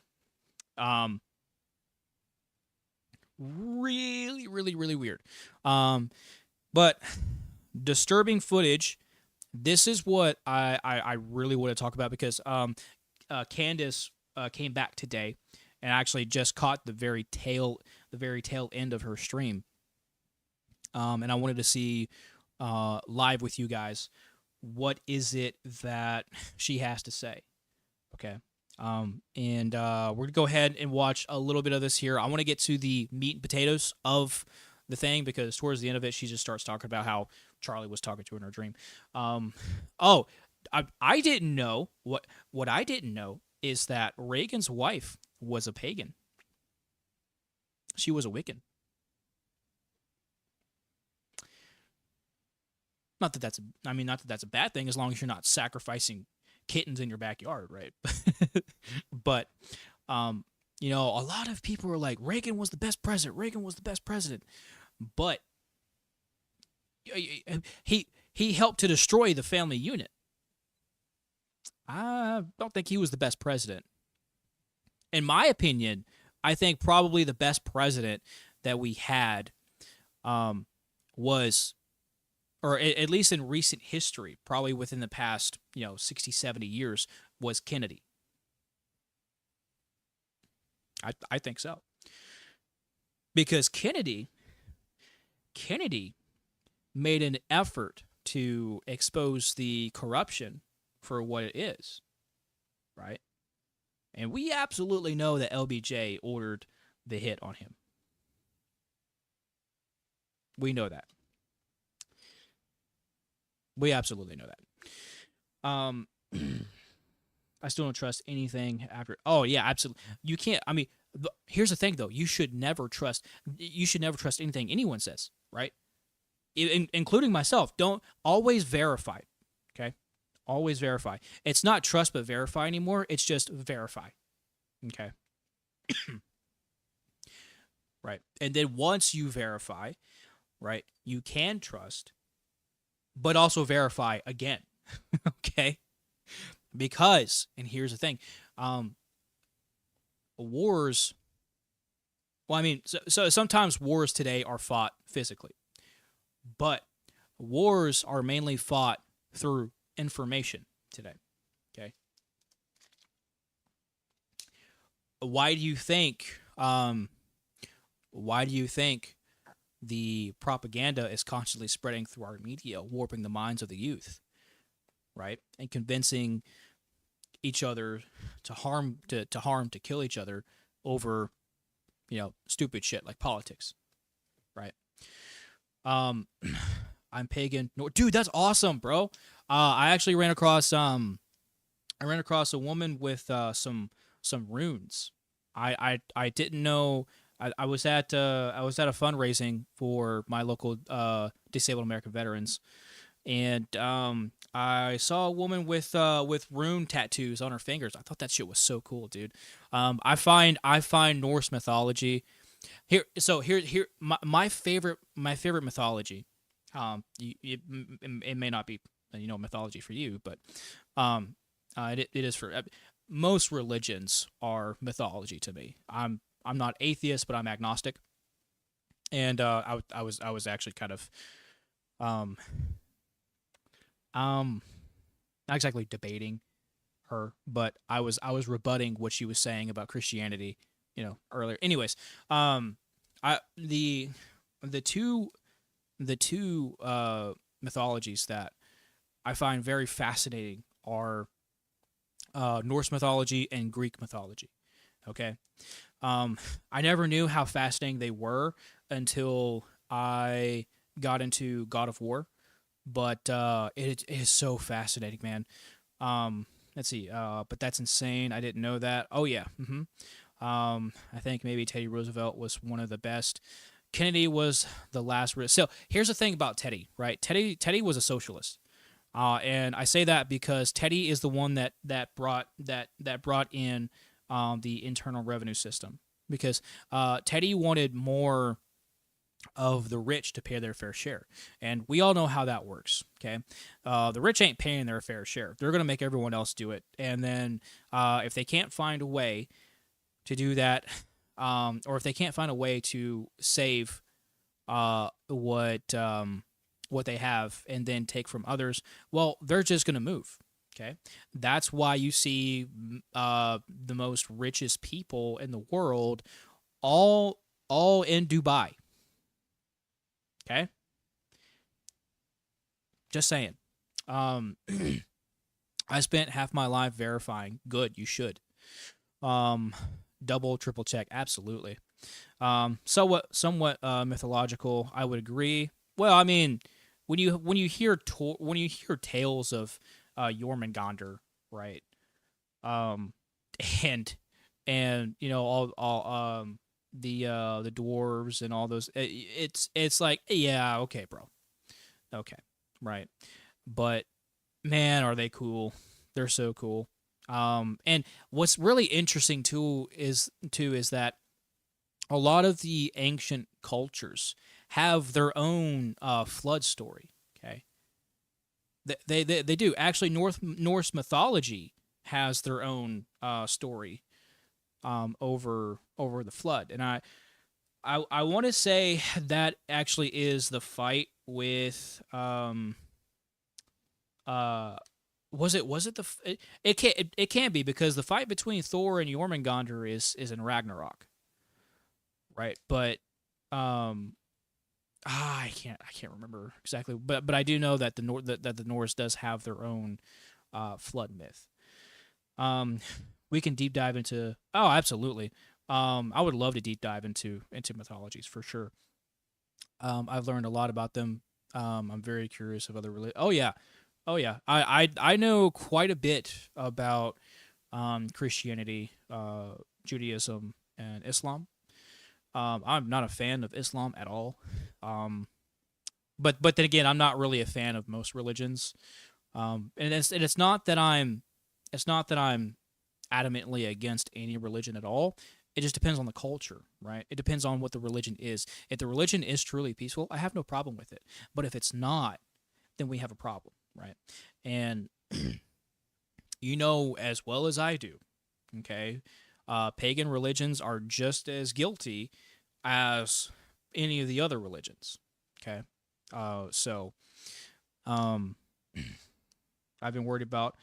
I've been worried more about Dubai than anywhere. And they have the real. They do have the real money. Um, yeah, he does. He does from the acid, which I thought was a dumb way to go out. I thought that was pretty stupid. Why did they write that in? I mean, dude, he has the power of lightning. You know, I and a hammer. You know that weighs half this or a really heavy hammer. I'll just say that. I personally think dwarves and giants were more like modern dwarves. So here's something interesting, and I looked at this. Um, back some thousand years ago, there were different. There were different. I don't want to say species, but there were different breeds of the Homo genus, right? And you had what's called the Denisovans. Okay, and I'm not going to pull it up because I don't know if it's going to show me nudity or not. But the Denisovans were, I believe, they were definitely humanoids that were about four. And I want to say in between 4 to 5 feet tall. Um. Oh yeah. Oh yeah, dude. Some of the religions are crazy. Um. But you did have essentially um dwarves, right? Because they were tiny, and we know that some of those genes are mixed into our own because sometimes we have those mutations to where sometimes we have children that come out like that, right? Um, just like we have what is it, giantism or something like that. He once drank enough of the ocean uh, in a story, Thor to lower the sea level, but dies. Yeah, exactly. Right. That's so crazy. That's so crazy. Yeah, right. So what's interesting to me is that I think where we get a lot of these mythical stories of giants or the Nephilim, or dwarves, is because we related to what we were seeing around us from all of the mutations, right? From the different breeds that we were essentially coexisting with and integrating with. Um, that we just related them to mythical creatures because that's something that was becoming more rare. You know what I'm saying? Because we've existed for over 300,000 years, right? the the Homo sapien, but humanoids have existed well before then, up to some million years, I believe. Uh, so the the the the Homo genus has been around for a long, long time, and so it would explain as to why we were thinking so much of. Actually, matter of fact, what's so interesting is that just I believe a couple of years ago, I was looking at some. I was looking at some ancient pillars, some ancient structures, pillars, and I saw engravings of literal dinosaurs. Literal dinosaurs. I don't know if it's AI. I don't believe it's AI. But I remember seeing one specifically of what looked to be like a stegosaurus on an ancient pillar, or maybe it was some kind of Mayan structure, I believe, something like that. Um, but there's all kinds of different stuff, and so yeah. I think some of it is crazy too, but if you remember the movie The 13th Warrior, the flame serpent was so the flame serpent was so many warriors dressed in animals and torches. A combination of it all. Of all of it, I think. What do you mean? Kind of confused on what you mean. We've been talking about a lot here. We've been talking about a lot on this live stream. A lot. But hi. Hi. Have you come to interrupt the stream again? Come on. Come on, come say hi. Come on.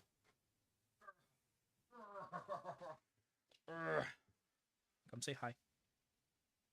Come say hi. Say hi to chat. Say hi, chat. Say hi, chat. Mwah. Say hi, chat. Say hi, chat. Oh. Yeah, I didn't think so either. I didn't think it was AI either.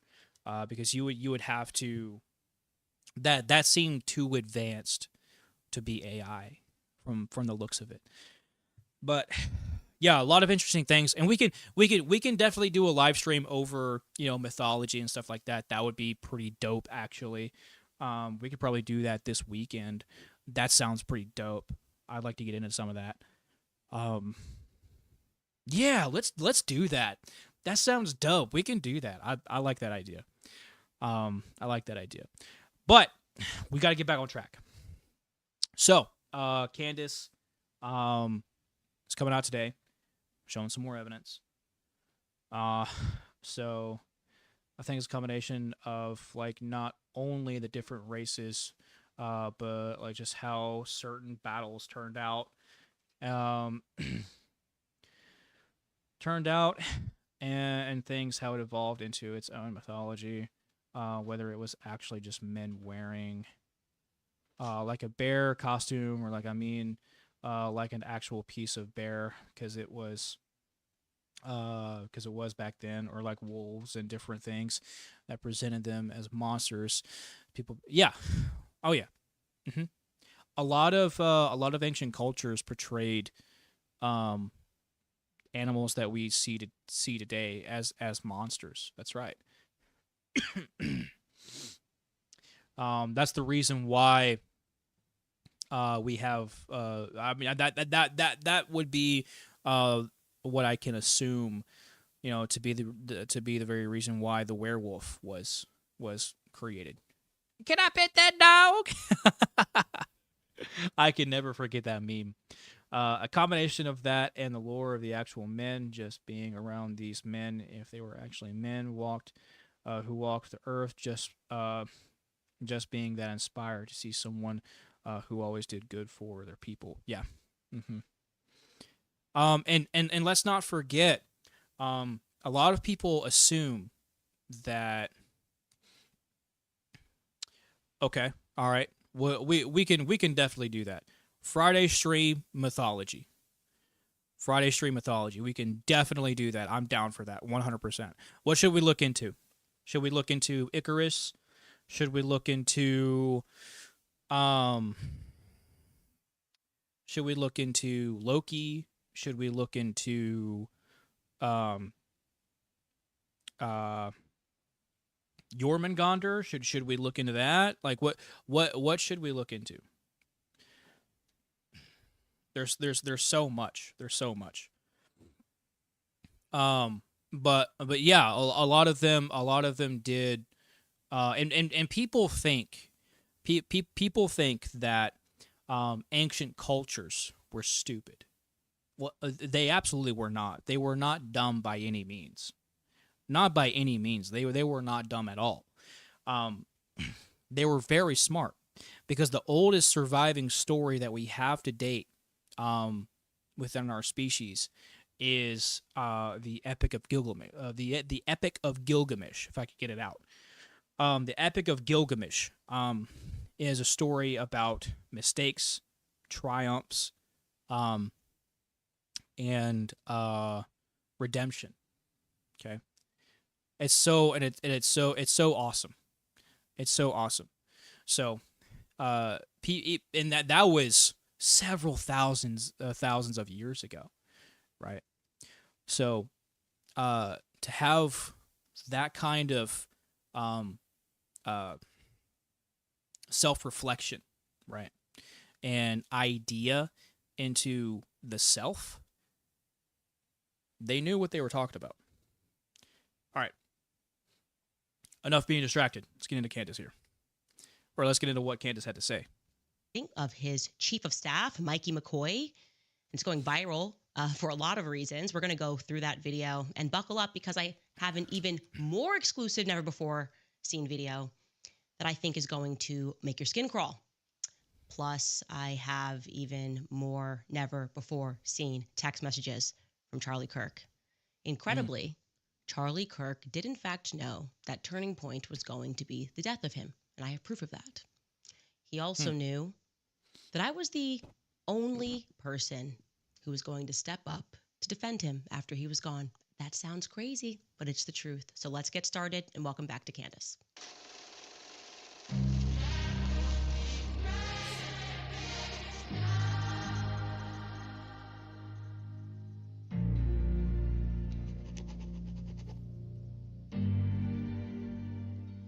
So here is where I was. I went to Wyoming to breathe, to hike, to listen to way too much Kanye West music. I absolutely love the mountains. I am a mountain person, so to speak. Wyoming is, in fact, my favorite state in the Union.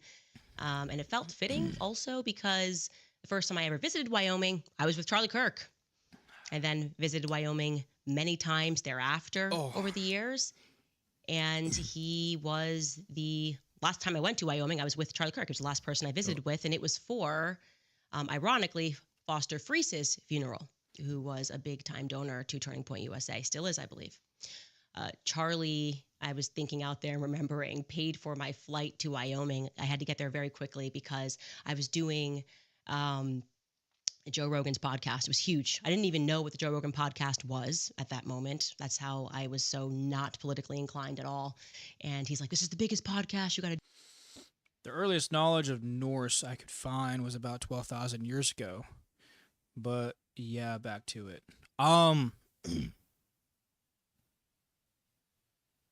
Well, I would disagree with that because what the research that I have found has said that Norse Norse mythology, I mean because it has the Norse has a lot to do with the other Germanic tribes, right? So and that was only about 4,500 years ago. Maybe I may be way off. I may be way off, and it's been a hot minute since I looked at that, and I could be wrong. So, kind of fact check me on that one. So I'm going to have to look at that. But yeah, back to it. Back to it. Stop distracting me. Get wrecked. Stop distracting me. I definitely stand against the idea that she's the only champion of Charlie. Oh, that's very clear. But not Nick Pick. Well, look, Candace Candace was one of the first ones to turn on Crowder, right? After his wife essentially tried to assassinate his character. Okay. And Candace was very open about that. So Candace has said some things and done some things that is kind of just iffy, right? But look, Charlie was her best friend, okay? And the things that Candace has been talking about, they're all true. They're all facts, okay? So, and I verified myself. I've looked at it myself, and I can't say that she's just some bat crazy woman who doesn't know what she's talking about. And very recently, she has made a very, very bold claim. I don't know if you saw this yet, but she made a very bold claim, maybe in one of her live streams, but in definitely there's a clip of a video that I saw on X about her saying that she was saying that Charlie was betrayed by everyone, right? Charlie was betrayed by everyone, and she implicated the Trump administration. She implemented TPUSA. She implemented almost everyone. So, um, yeah, the Germanic tribes, they talk about that, right? But they were already doing the religion, right? Oh yeah, 100%, 100%. Um, oh yeah, yeah. I will definitely keep doing my research on that for sure. Um, yes, thank you for freeing me from the distractions. No, I'm kidding. You can talk about whatever you want to talk about. Um, but we are almost 2.5 hours into the stream, which is the longest stream I've ever done. But and it's probably gonna be a little bit longer than that. My back is hurting, but I think I can push through. I'm actually not having too bad of a time today. So, not doing too bad. Not doing too bad. So we're gonna keep pushing. Do this. I completely bombed it, by the way. I was so nervous. I think I said like about 3,000 times, but then I had to very quickly get over to Wyoming because Kanye had invited me to his album release party.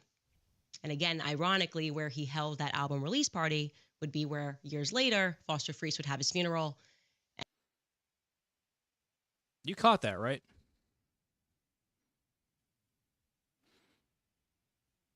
Why why why would Kanye invite her to this party? I think that's a valid question, right? What makes it hard is that she says wild shit while she's saying true things. Well, I mean, you could also say that she's just being a woman too, because we all know women say some wild shit while they're saying things that are true. We do know that, and we also know that she can be petty. We know that. We know that. We know that. So it could be that. Uh, it could be a number of things. Who knows, right? It's Candace, okay. But the thing is I don't think she is straight up lying, okay, because some of the things that she says, can get her in a lot of trouble. Um,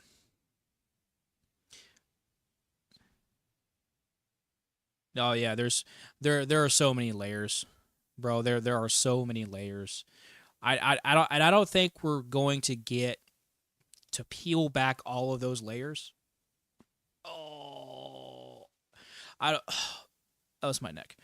I don't know if you guys heard that. But I don't think we're going to get back to peeling all of those layers. Um, but we can definitely try as much as we can, and I think it's the duty for every American citizen to try and peel back all the layers that we can. Right. Um, so we the people may not have power, but the one thing that we do have power over is our own minds. So we got to free our minds, therefore freeing ourselves. And so Wyoming felt Because true freedom is freedom of thought. fitting. I fished while I was out there. And so I want you guys to know another fun fact about Charlie Kirk. He hated fishing. He absolutely. So he wasn't a man. No, I'm kidding. I love fishing.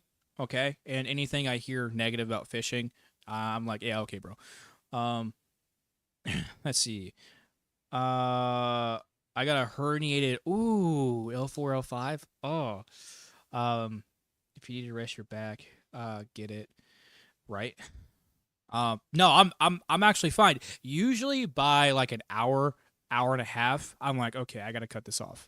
But I'm not doing super bad today, which is something really surprising to me. Usually I gotta cut this off at like an hour and a half. If I can even make it to the hour, but doing fine. So I'm gonna keep pushing because I want to get at least a little bit from this stream here. Yeah, when she said that Trump thing, I'm genuinely worried about that's crazy. If the thing is, if she's making because that's exactly what she said. Okay, that is exactly what she said, and I think there is some truth to what Steven Crowder said. Okay, there is some truth to what Steven Crowder said, and look, she did imply what she did. Okay, so, say how you like it. Okay, Ian, you can say whatever, bro, but look, that's exactly what she said very specifically, that she was betrayed by everyone. Okay, what is everyone? The Trump administration, and she directly mentions the Trump administration. Okay, I don't think she necessarily meant. I don't think she. No, actually, she did specifically name Trump, right? I'm pretty sure she did. Um, but she said that she was but she said that he was betrayed, right, by everybody. So that means everybody. Okay. And the thing is, when you make that statement, you got to back that up. Okay, and that's what we're watching here, just to see if that's going to get backed up. Absolutely on freedom, yes. The fishing joke, 100%, bro. I love fishing, and it's been so painful to me that I can't that um I I I I haven't been able to go fishing for a while. Um, but I love fishing. Fishing is one of my zen places. One of my zen places. It's just it's so fun to be out in nature. Just really take nice fresh breath, because I take sky fishing with me all the time too, and she loves it. She loves it. She likes to inspect the fish, but she doesn't like to get too close. She's a little girlish when it comes to fish. She'll check it out, but then she'll be a little squeamish, you know.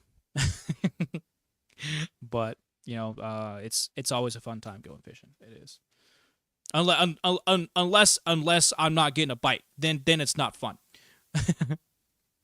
You just needed your exactly.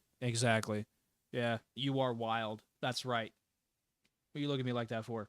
She she is wild. All right. Okay, so back to Candace. Loved the mountains. He loved hiking. He was quite the athlete, but he hated fishing. It just was not his thing. In the same way that golf is just not my Okay, thing. we're gonna go Fishing is ahead and not skip his. forward And here. this photo that I'm about to show you makes me laugh because we were in British. I thought the band maybe was going to get back together. We were all going to maybe be on a group chat. Me, Tyler Boyer, Andrew Colvett, Stacey Sheridan, even Kirk's show. That would be the appropriate venue for asking those sorts of questions. But no, I was wrong. Silence. Yeah, that's what I thought. Silence is what we were met with. In fact, I am told that these people believe the official narrative. Lone shooter.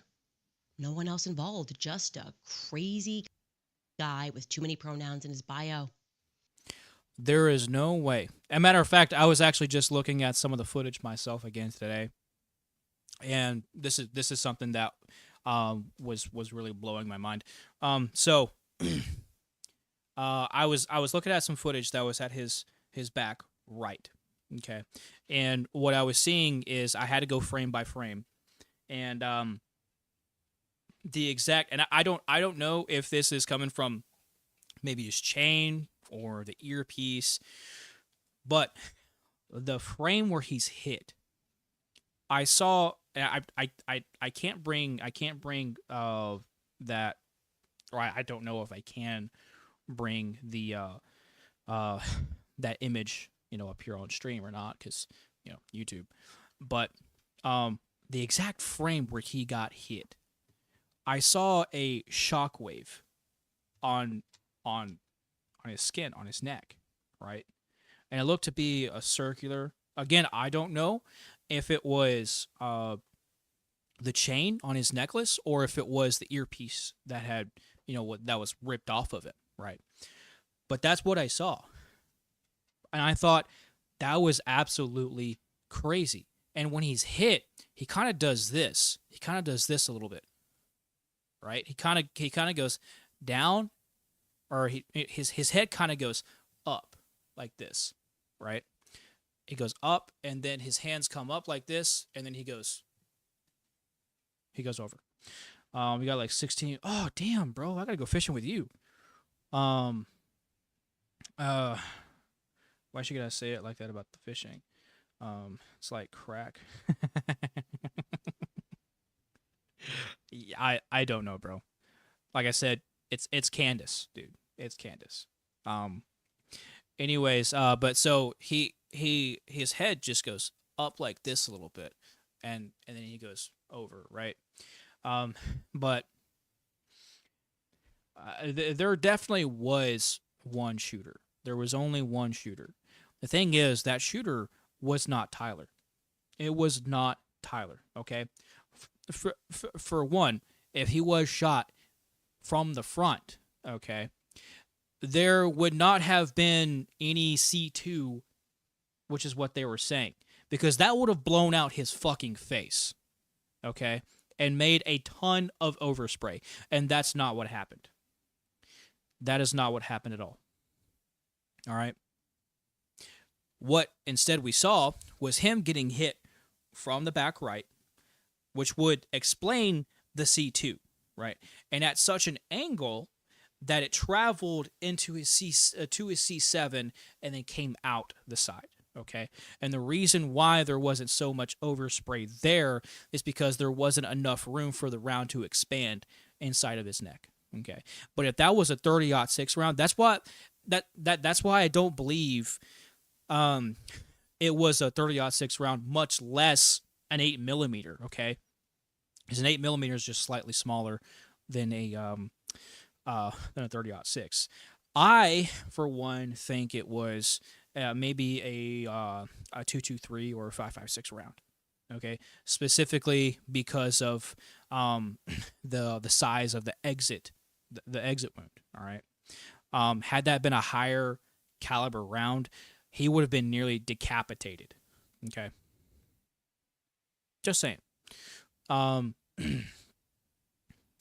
do you have good footage? I feel stupid for not saying it the first day. I saw that angle you're talking about.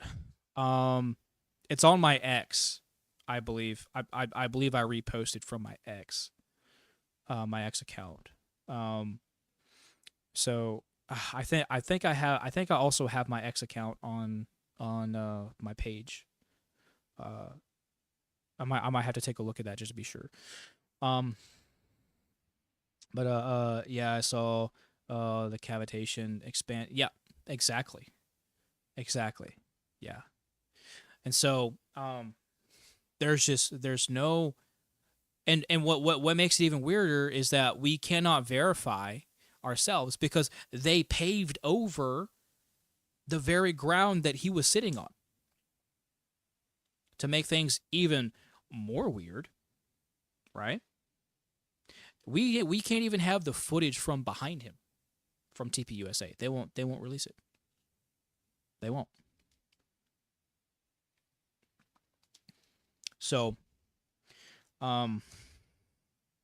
unless someone leaks it, I don't think we're ever really going to know what happened. I really don't. It's very clear that they're hiding something. It's so obvious. I mean, when you have someone put out such a very obvious lie and something so ridiculous, right? It becomes very, very apparent that you're lying. Yeah, I did the math. I can show the math to make the bullet tumble, but no matter how much math I do, I can't figure out. Well, right, you can't, because I don't. Now they're saying that he wasn't hit here. He was hit just below the base of the jaw, which doesn't make any sense at all because there is no entrance wound. We would have saw the entrance wound if that was the case. We would have saw that. But if he was hit just below the jaw, he would have had to have been, at an angle for that to have even happened, right? Right? He had to have been looking up at a certain angle, right? Which is what he wasn't doing. He was leveled when that happened, Um, it was beyond, it was beyond fucked. It was beyond that, well beyond that. Why? You know something is up. You know a cover up is happening, right? When they get rid of the very scene that it happened on. Okay? All right? So, and it's so funny because when I talk about when I talk about this, whether in a video or live stream, I know when my channel gets suppressed. Okay, or, excuse me, not my channel, our channel. Let me correct myself. I know when this channel is getting suppressed, because some of the videos that I put out maybe got like 10 views, and now that now that I have you here, I want to show you this because this no one's talking about this. No one is talking about this. Flow 556 FBI.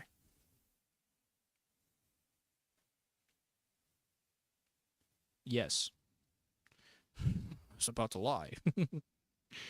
Oh wait. Oopsies.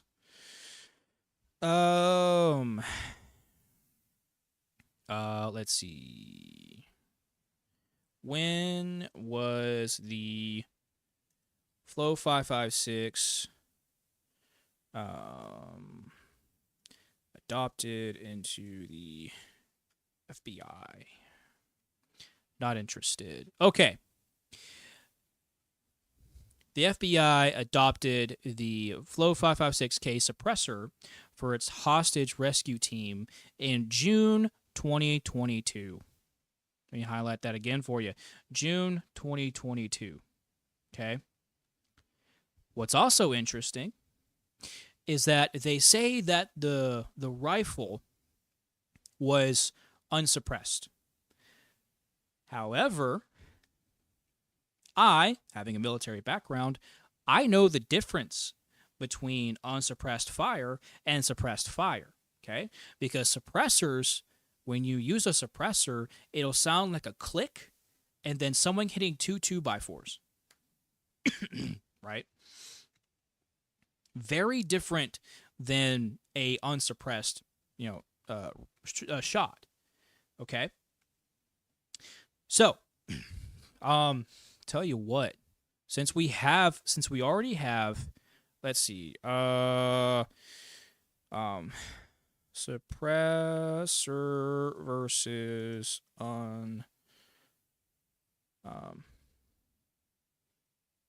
we'll just do this real quick. Obsidian 9 full length.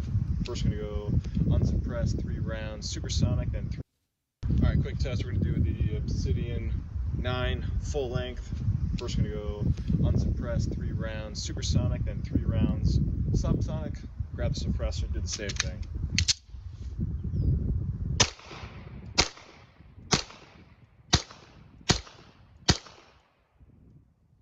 You got that right. Very, very distinct sound. Must have been riding that release. Really can't tell the difference. Unsuppressed in supersonic versus subsonic. You'll be able to tell with the suppressor on it. Pay attention. Supersonic first.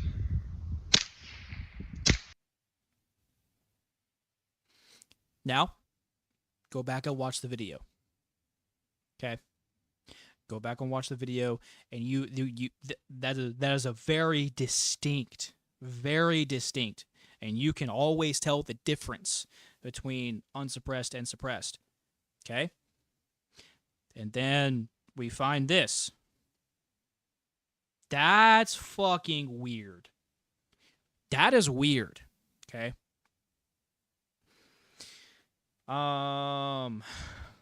Too many people are doing the craziest. Oh yeah, of course.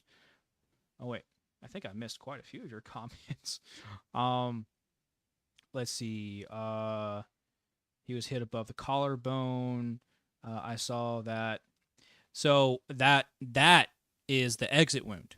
Okay, not because of all the blood, but because of how how big that exit wound was. Okay, because your entrance wound is always going to be smaller than your exit wound, right? I've already showed this on live stream, and a few videos. We were looking at ballistics high speed, and they did a 50 cal video, and of course they were using a dummy round, um, and so you were able to see. Now, obviously, a 50 cal is still going to do massive damage, right? But the entrance compared to the exit wound, massive difference. Okay, so yeah, so that was definitely an exit wound. It was either a keyhole from a tumbling bullet. It could have been that as well, because when it hit the C2, it would explain some kind of tumbling as it's hitting that vertebra and coming down, changing trajectory, maybe a little bit, and then coming out. It could be that. It could be, or that direction at all. There is no mid ground for math. I mean, true, right? Because we can't see exactly how things happen, because it would be easier for us to do the math if we had the footage from the camera that was behind Charlie, right? But we don't. So, yeah, there's too much. It's almost like, how can Candace not be right about Trump? Well, we don't know, right? I am more for staying neutral until we have as much evidence as we need. Okay, so I'm not implicating Trump. I'm not implicating Trump, the Trump administration. But there are a lot of things that are coming together that seem pretty weird. Right? So, too many. Yeah, I already read that one. I wonder if I recreated the scene in Unreal or Unity and simulate the rounds. I could force a tumble. Maybe not perfect, but it could be. Hey, look, absolutely. If you want to do that, I can cover that for sure. Um, it would have to be. I don't know if how that would work, because I tried doing a little bit of modeling through um um oh, what's that program called? um I forget the name of it, but I tried doing some modeling, and it was way too complicated for me. That's why I don't. So, but yeah, yeah, if you want to do that, 100%, please do, and then link me, share me some links, email me some links, something that way I can take a look at it, and we can definitely go for there. I'll be more than happy to cover that for sure. Let's see. Yeah, it's easy to tell the difference in subsonic and sonic rounds. Well, not really, and it's not. It's not. It's not so easy to tell the difference between subsonic and supersonic. It's not so easy. Um, but it is easy to tell the difference between suppressed and unsuppressed. Um, let's see. They still make noise, but you can definitely tell the difference, right? You think 556 blackout? Maybe not. Maybe not. Maybe not blackout. It could be that they were doing M855, right, which is just the regular ball. No, I'm sorry. The green tip, which I do believe is the regular ball. It could be that they were using that. I don't think blackout though. I'm not really too familiar with blackout. But yeah, I think it was just a regular round. Right. It's either an exit or a heavy tumble. The thing is that if this is the entrance wound, right, then that does not line up at all with the official narrative, right? Because the official narrative is that he was hit in the C2 and it traveled down to his C7 and then was lodged under his skin. That's the official narrative, which doesn't make any sense because we know this is what we saw. We didn't see this up here. We saw this, right? But then again, from that angle, right? From that angle, his face would have been his face would have been blown out. There's just no way. Because they said the bullet fragmented too. That's the only thing that makes me think it may have actually been a tumble. Well, here's the thing. We would have to take into consideration that what the official narrative is makes sense, right? But as we know, the official narrative does not line up with what we have been able to find, right? So we can just discount everything that the FBI and mainstream media is telling us about, the trajectory, the type of round was used even, right? So yeah, no, I wouldn't believe anything, right? Until we have, I mean, but we can't really jump to conclusions, right? But we already have evidence that tells us that what the FBI wants us to believe is inaccurate, wildly inaccurate. Yeah, behind Charlie it is simple math. It is simple math. 4K simple math. Okay, that's a lot of Ks. Okay, that's 4,000 Ks. Okay, I don't know that for sure. Blender, yes, that is. Fuck, damn. I can't believe I forgot that. Yeah, I'm not fully on it. But he keeps going more. Yeah, of course he does. And now we're getting into conflict with Venezuela, right? So there's that, and that's a whole nother topic though. We can talk about that later. Modeling program, yeah, it sucks until you. Oh well, I mean, so my good friend Xander's, which if you want to get into 3D printing, get everything like that, which as soon as I got into it, I love it. I love 3D printing. He makes some phenomenal models. The majority of the models that I use for my dioramas are actually his models, right? Everything except for the brute that was in the diorama that I showed you earlier, Get Wrecked, was Xander's models. Okay, the brute was from Galactic Armory. He has a YouTube channel too, but some great models, of course. But yeah, I highly advise you guys go and check out his stuff because he's got some really good stuff. He's coming out with his new series, his Seoven series, that's completely customizable. Models that you can print, you can customize it, you can do anything with it. He's coming out with that at some point.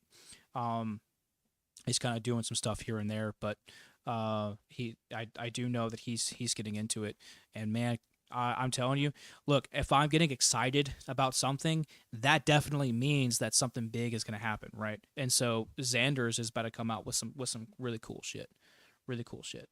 Okay, so I mean, it's easy to tell the difference between suppressed. Yeah. Okay. Yeah.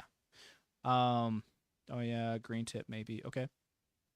For that narrative, that could have happened, but he would have had to be leaning forward. Well, no, he would have had to lean back, right? Because again, the narrative is that he was hit in the jaw, right? he was hit just below the jaw, and if we take that right as fact, then then he would have been hit. There would have been an angle, right, or it doesn't make sense. It doesn't make sense. Do you see how I have to do mental gymnastics? I am using stem cells to I'm using stem cells to repair the brain damage that I just sustained in trying to explain the official narrative. Okay, do you understand the pain that I am putting myself through for you guys? So I only have a certain amount of stem cells that I can use. All right, any more, and I'm gonna have to steal some from Nancy Pelosi. Because we know that old hag has all of them.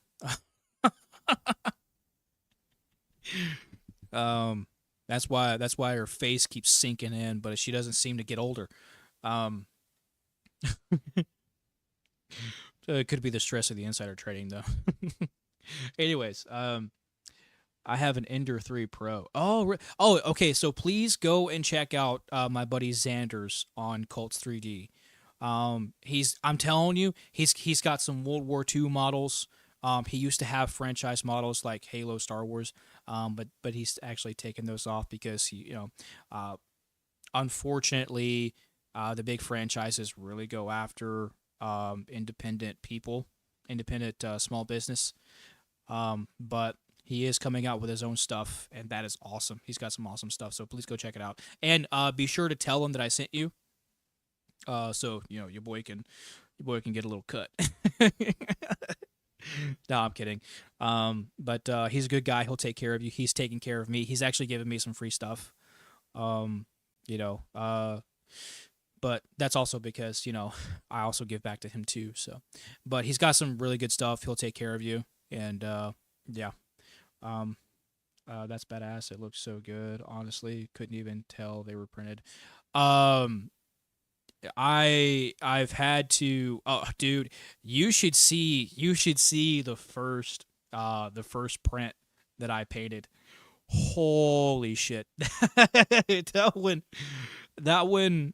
It's not bad, but it could have been. It could have been better. That's not. Oh, that's not. Where it looked like it hit me though. That's weird. Not exactly. It looked like above the collarbone. Well, so here's the thing: is it hit right here, right? This is where everything came out. Okay. So that is just that is definitely. But this right here, this area.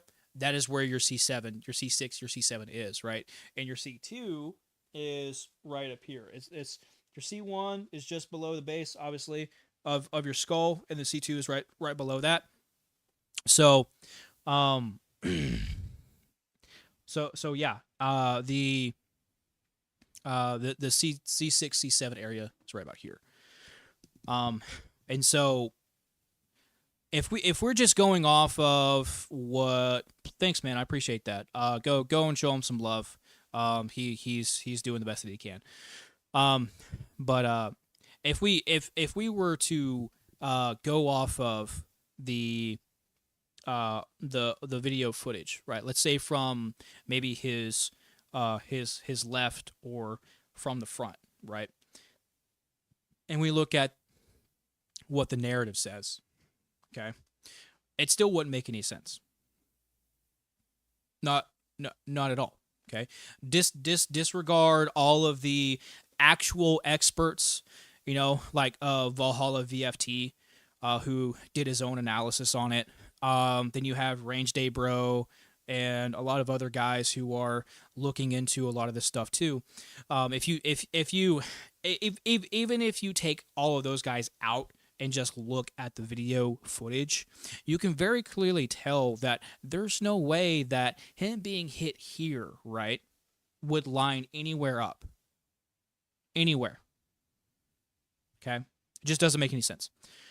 I'll let him know you sent me. That would be cool to use some. Look, I'm not Yeah, I was joking about the free stuff. I don't really care about the free stuff, though it's nice, right? It is nice. I don't really care too much about the free stuff. Um, I just want to do right by people, and he's done right by me, so I'm gonna do right by him. Um, so yeah, right there. Yeah, exactly. So okay, we got that. So let's get back to Candace. Hey, 1963 called and they want their narrative back. All that's missing from the story is a grassy knoll, right? Just need a grassy knoll. Oh god damn it! We were just talking about Candace. We were just talking about Candace being petty, weren't we? Anyways, back at headquarters, I am told it's business as usual, and it's kind of giving me like Mm-hmm. I don't know LBJ when he gets sworn in that famous picture. Yep. Unfortunately, sworn in. Unfortunately, of course, he's sad in this photo. Gosh, he's obviously not wanting to be the president of the United States. JFK was shot and killed, and now LBJ has to step up, unfortunately. But I got to be honest, I wasn't there. I don't think LBJ was actually that upset. I don't know why. Vibes. The vibes just aren't vibing for me in that picture, but maybe. Oh my god. Oh, why is it always vibes with women, bro? The vibes. It's the vibes, bro. It's the vibes. Oh. Yeah, dude, look, Valhalla VFT. If you don't know who he is, he's I believe he's an ex Green Beret, and he's done his own analysis on the shooting. He knows what he's doing. He knows what he's talking about for sure. Maybe he was. Maybe the truth is that LBJ simply, to use an expression, had his wits about him. And JFK had a plan. Like in the event that he had been horrifically assassinated in front of the world, JFK maybe had a succession plan. Now, if these terms I'm using here sound familiar to you, it's because they should sound familiar. It's the exact terminology that was utilized by Pastor Rob McCoy just 4 days after Charlie was murdered. In front of his congregation, he spoke about Charlie's succession plan that he was somehow privy to. I don't know why, but he knew 4 days later and announced to the world that Charlie indeed had a plan. Take a listen. Everyone's worried about the leadership of TPUSA. Don't. He was wise enough at 31 to put together a plan for succession. It's very clear what they decided, and they're implementing it now. I'm assuming he's talking about Erica, right? Because I mean, we all know that Erica took over for Charlie. And isn't it weird how Erica is behaving? Right? Isn't it weird? I don't know, bro. It seems I'm not saying anything about Erica because I don't have evidence to say one way or the other. But just from what I saw from other women who have lost their husbands, become widows, they say that Erica's acting really weird. I mean, she seems very chipper, very, I wouldn't say joyous, but very optimistic, right? Isn't that a little weird to you? It's a little weird. It's a little weird. And the speech that she gave at in Arizona, right, was weird. The "I forgive him," that was weird. That seemed doctored. Could be it could be that I'm way wrong and that she was actually saying that she did forgive him and she she doesn't exactly know how to express herself, but yeah. Oh yeah, I know Valhalla. I was okay. JD Delay and all that. Yep. Unsubscribe. I really hope this is a dream of mine. I really hope to be on the Unsub podcast. With Nick, Eli, Brandon, uh, and all those guys. Um, of course, High Sergeant High, Rich. I would love to be on the podcast with those guys. It's something that I'm looking forward to. If that ever happens, but it's something that I'm working toward, and that would be awesome to be to sit with those guys one day, and just shoot the shit. Valhalla's good. His name got me to sub a long time ago, right? Of course, because who doesn't want to make it to Valhalla, right? She doesn't she? It's just look. I'm not gonna say how someone should be mourning, right? But coming from other women who have lost their husbands, who are widows, some have said that they couldn't eat properly for months after their husbands passed. So it's really shocking to me how she's able to take over for Charlie so quickly and seem. Now, it could be that she's putting up a face. It could be that. Right. But it just seems really weird. I've seen a whole lot of death. So have I. Damn, starting at age 6. Sorry, bro. That sucks, man. That is way. Any age is too early to see death, but that's terrible. We'll get into your lore. Hey, you're more than welcome anytime to tell your story. Anytime. Let's see, cause what was the first death that I saw? I think it was my Pipalpulium, actually. That's probably why it hit so hard. It was already hard because it was I had an attachment to it, but I was 12, I think, 12 or 13, maybe 14, something like that. No, I think it was 14 or 15. Bro, that would be sick. that would be awesome. I actually a while back, I've made a couple of videos referencing Rich, and there was one I did. You would find this funny.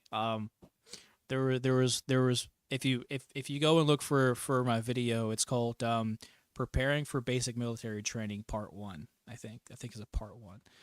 And it's so funny. It is so funny. And then I also did a video. It's 4 minutes long. It's not very long at all, but it's so funny. There was a video I did over Laura Loomer, and it's so I shit on Laura Loomer almost the entire time, almost the entire time. Oh man, that one got over. I think this is when I had. I think this was a couple of months ago when I was at, 300 or 400 family members, I think. And I was definitely a smaller channel. Or we were this channel. I don't know why I keep saying I. Sorry. We were definitely a smaller channel. And I had made that video and it got 1,200 views, I think. 1,200 views. That's crazy, dude. That is so crazy. Actually, tell you what, I want to check on that video. So, let's see what we have here.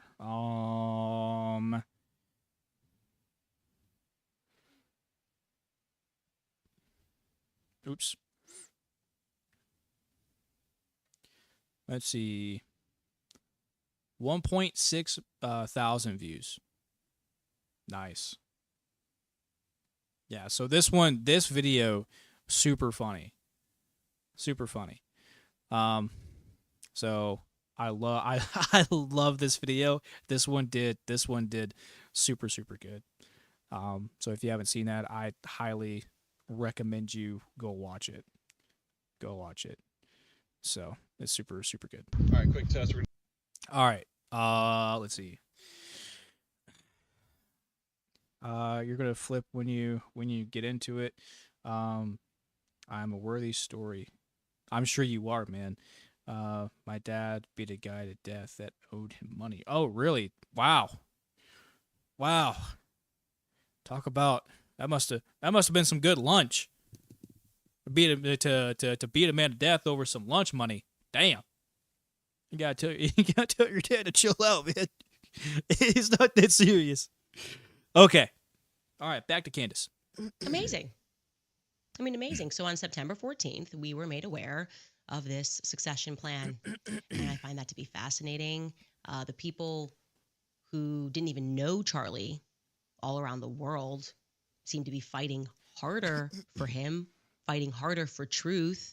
And it is, in fact, thanks to people on the internet like Sam Parker, James Lee, Ian Carroll, Zeb Boykin, many others, that a video from September 10th has gone pretty viral. Okay. So let's take a look at this. It's a video of course, Pastor Rob McCoy's son. His name is Mike McCoy. And you're going to see what he does, not in the seconds following Charlie getting shot, but in less than 1 second after Charlie. Got to catch up on some. Found like a month ago. I think maybe. Oh, I'm glad. I'm glad you found me. I'm glad you found me, or rather, I'm glad I found you.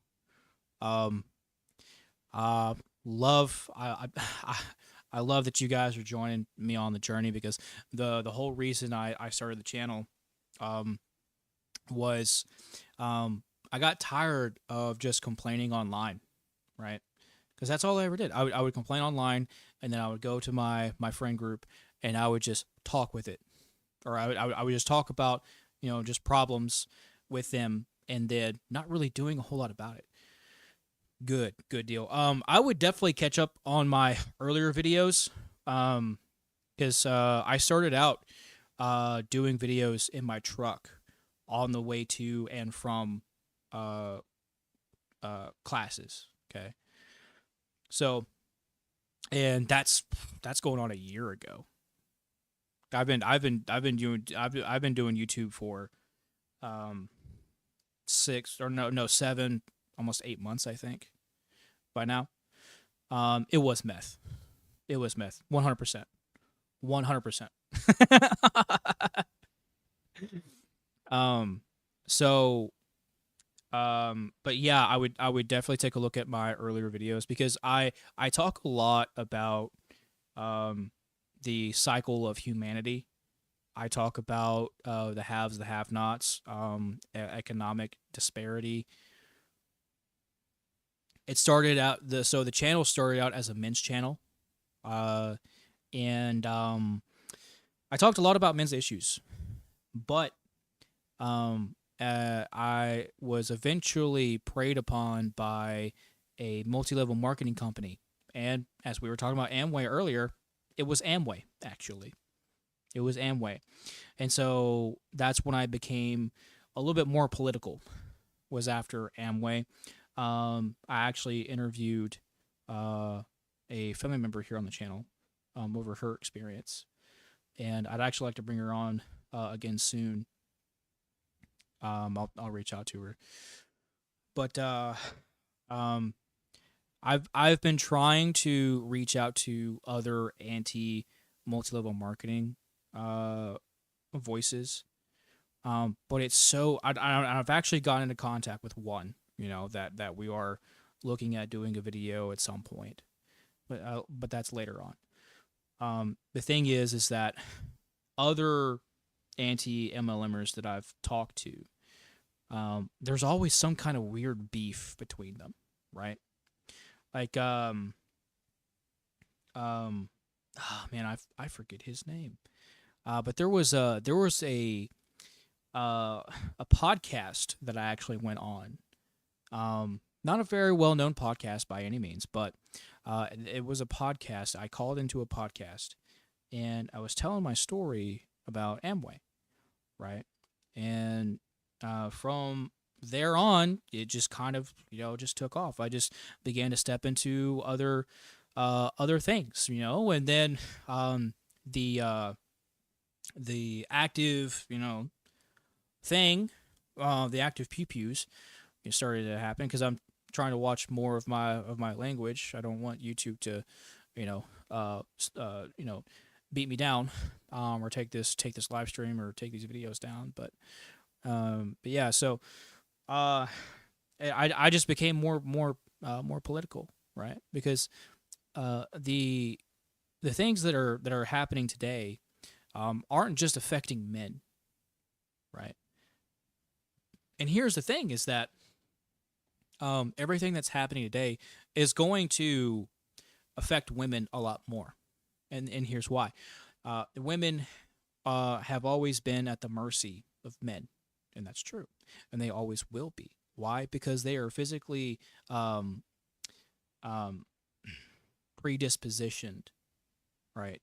A weaker, the weaker sex, right? Um, and though women, kind of um, compensate that with other means, right? Manipulation through psychology, emotion, stuff like that. Um, women will forever be a physically weaker sex. There's nothing wrong with that. It's just how we're built, right? So, um, with people competing, especially with the advent of AI becoming more advanced today, all of these jobs that are going to be gone first, right, are going to be call center jobs, office jobs, jobs that majority women hold, right? And women are going to suffer most from that. Okay, and this is what I see. This is what I see that is going to happen. Women are going to default to what women usually default to, their bodies. I'm just going to say it. I think we're going to see a massive spike in OnlyFans registrations. I think we're going to see a massive spike in streetwalkers. I'm going to I think we're going to see a good spike in a lot of different things. And when it comes to very physically demanding jobs, there's a reason why most of those jobs there's a reason why men overwhelmingly represent those jobs. Okay, it's because men are capable of doing that labor, and women cannot compete with that. They just can't. They just can't. Okay, so enough of that. Women are going to suffer the most, right? Men are suffering now, and have been for a while now. I listen. Now is a good time. I don't know how old your daughters are, but if they're especially underage, you better keep a very, very close eye on them. Very close eye on them, because just a little bit ago, right? In Sweden, I'm sure you've heard of it, right? But there was a girl that was was she? I can't remember if she was 15 or 16, but she was brutally assaulted. Okay. She was raped, and Sweden didn't deport the perpetrator because it didn't last long enough. Per Swedish law, it has to last at least 10 minutes. Right. I remember you talked about the MLM, but I didn't get a chance to catch up on.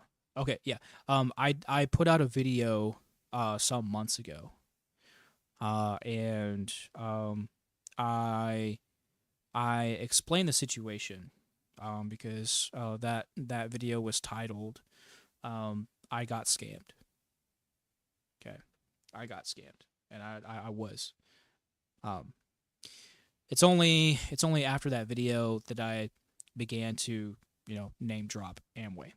After that, that was after my confidence began to pick up. Chicken want money. Chicken eat bunny, chicken strips.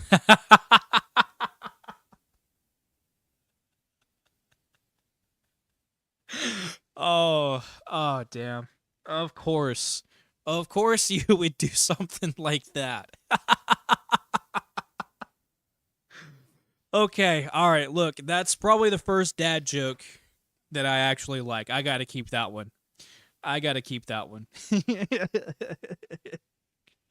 Listen, I'm expecting this channel to continue to grow, and if it does, if we get to be, a big channel, you are going to be probably the only moderator that I ever have. I am. None of them are even 10. Oh my god, dude! Look, you really gotta watch them in that case. I just saw a video on X just today of a 9-year-old, right, being married to a 40-something-year-old dude, and I saw the look in his eyes. It was absolutely infuriating. It was disgusting. The rage that I felt was fucking biblical, okay? These people are sick in the head, okay? But that's the culture. And listen, not every culture is deserving of respect. Not every culture, okay?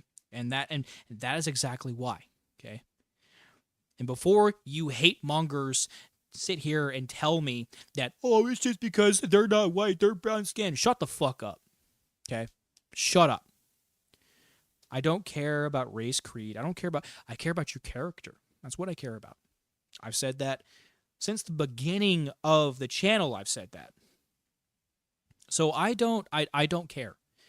Okay? I don't care. What the culture is saying is that these 40-something-year-old dudes can then talk to a father of a 12-year-old, a 9-year-old, a 6-year-old into marriage. I was literally watching a video of a 12-year-old being forced. Keep that joke. Oh, I'm definitely keeping that joke. Literally being forced to marry someone, bro. So, well, there you go. That'll have to be when I get monetized, though. That'll have to be when I get, because I'm not monetized just yet. Not monetized just yet. I gotta reach. You guys gotta help me, okay? I gotta. But the channel has to reach 3,000 public viewing hours within a year. So we got to reach that. Okay. I don't know why I keep saying I gotta stop saying that. We got to reach that. Dude, yeah, absolutely. Wood chipper. I'm for the wood chipper. You know what? There used to be a very brutal torture method back in the day. Okay, and I forget exactly what it's called. But you would be strapped between two boats. Okay, and they would pour honey on you, right? And insects would come and eat the honey, and then they would leave holes, right, from eating the honey off of you, and then an infection would sit in. You got to look up Miskiff and Emiru. I do know a little bit about Emiru. I was so raged. Happened just a couple of days ago. Oh, really? Or it went really south a couple of days ago. So what exactly happened with? Because I've heard that Emiru was attacked, right? I don't know. I don't know if she was raped, but was she? I think she was physically attacked. I do think that, if I remember correctly. But I don't know a whole lot about that situation though.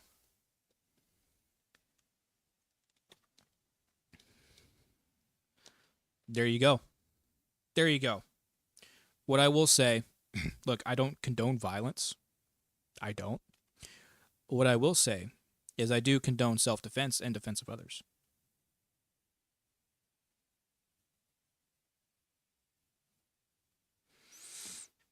But I also do approve of Aaron Spencer.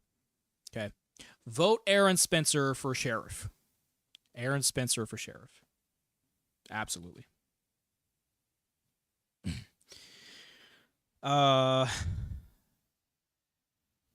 In prison, I hear it's not different. It's not so different than. That's pretty accurate. I've been sharing your videos of my brother has been watching them a lot too. Oh, that's good. Thank you. I appreciate that, man. I really do. I appreciate you sharing my videos. Thank you so much. I just hope that the videos that I put out really, really help people. I'm not perfect by any means. No one is. Made mistakes here and there, of course.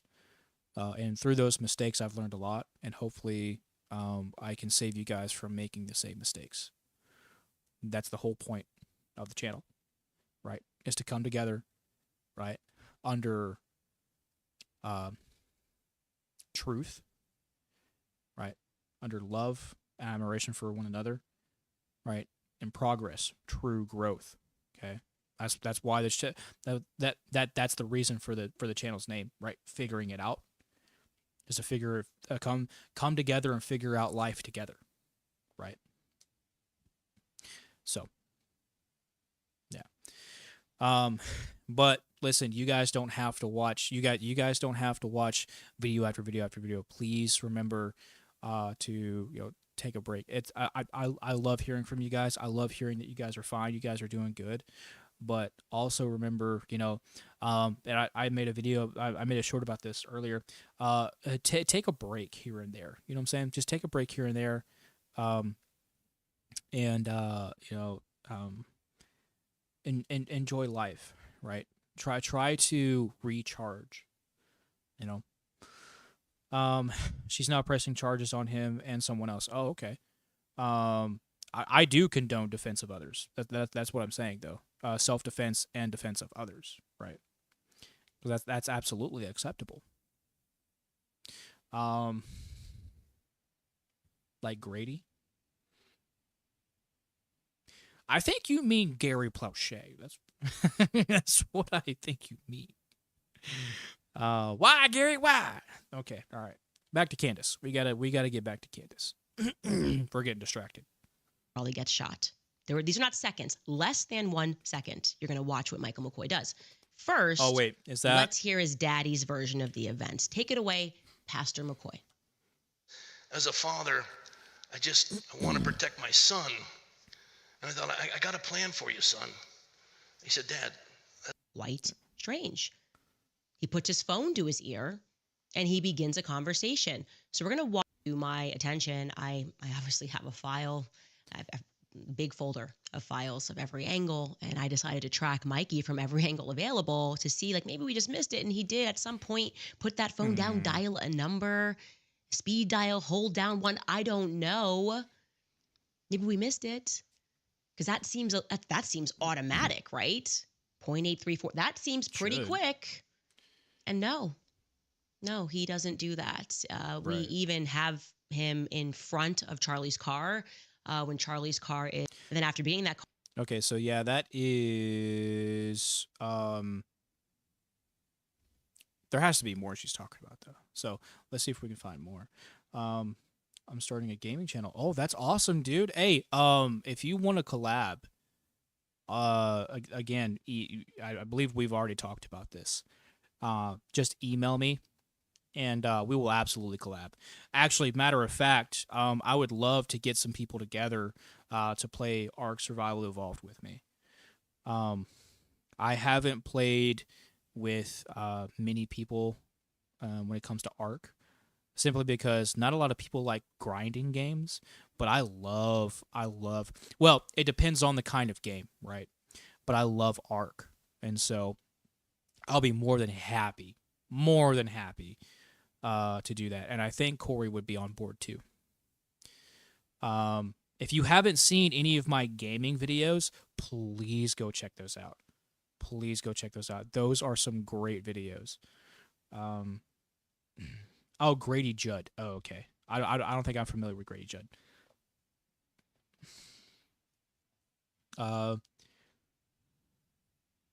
Exactly. You know, one thing that really put a smile on my face is I made a video a while back, and this is why I was telling you to look at my earlier videos. I put a video out titled "Don't Put Your Life on Hold." Don't put your life on hold. And I had someone comment on there saying, "Wow, this video really." I'm paraphrasing here. But the comment said that this person was about to do that, but then they changed their mind because of my video, and I was like, "Dude, that is awesome. That is so awesome. That is so awesome." And of course, I can make videos all day, right? But it's up to you guys to watch them and get something from it. If I can give you just a little bit of knowledge, because I'm obviously, fucking Moses or something.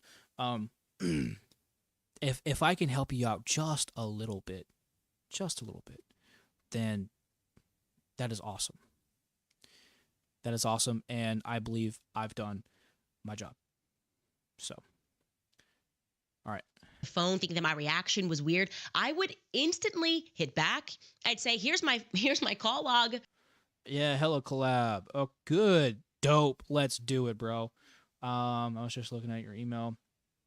I have thousands. Hey, look, I'm right behind you. I don't know how many hours I have in Ark. But I've got quite a bit, okay? All right? You look. You guys can have the RGs. That the Griffins are mine. You're not touching the Griffins. Okay? All right? As long as I can get a Griffin and a Fire Wyvern, we're good. We're cooking, okay? You guys stay away from those guys. You guys can have the Rexes. You guys can have those guys. I don't care, bro. I don't care. Looking them up, like Wyatt Earp. Oh, really? Okay. I will definitely do that after the live stream.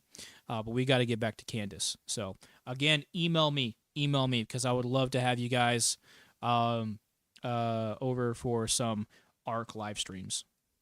You want to know who I was on the phone with? 911, obviously. I was freaking out. I called 911. I didn't know what I was doing. Here's my phone. Here's my whole call log for that day. But this is, I don't know. I guess we live in a world where that doesn't make sense. I would have issued a statement to dispel any rumors, but they have not. Of course Here's not. what I want to say, and I honestly, I understand I'm preaching to the choir here. Everything about this is wrong. That, and I had no idea it was UVU. The point is that I hit college campuses with Charlie Kirk for 6 years. I don't believe that there is a single living, breathing person who has spoken at more college campuses alongside Charlie Kirk than me. So I knew that. Well, what about Steven Crowder? Because the whole reason that Prove Me Wrong segment started was because of the Change My Mind segment that Crowder started back in 2015, wasn't it? Honestly, you put your life on hold for 4 years over this injury. What happened to you? And I saw that video. Then I finally made my channel, bro. Dude, that's awesome. Yes, dude. That is awesome. Let's get it. Hey, what's your channel? What's your channel's name, bro? I'll wait. I think I'm pretty sure I'm already subscribed. Is it Get Wrecked? Is that the name of the channel? Your last name is. I don't care, bro. I don't care that your last name is Griffin. You're not touching. You're not touching the goddamn Griffin. You're not doing it. It's mine. It's mine. Okay, it's mine. It's not yours. Hands off.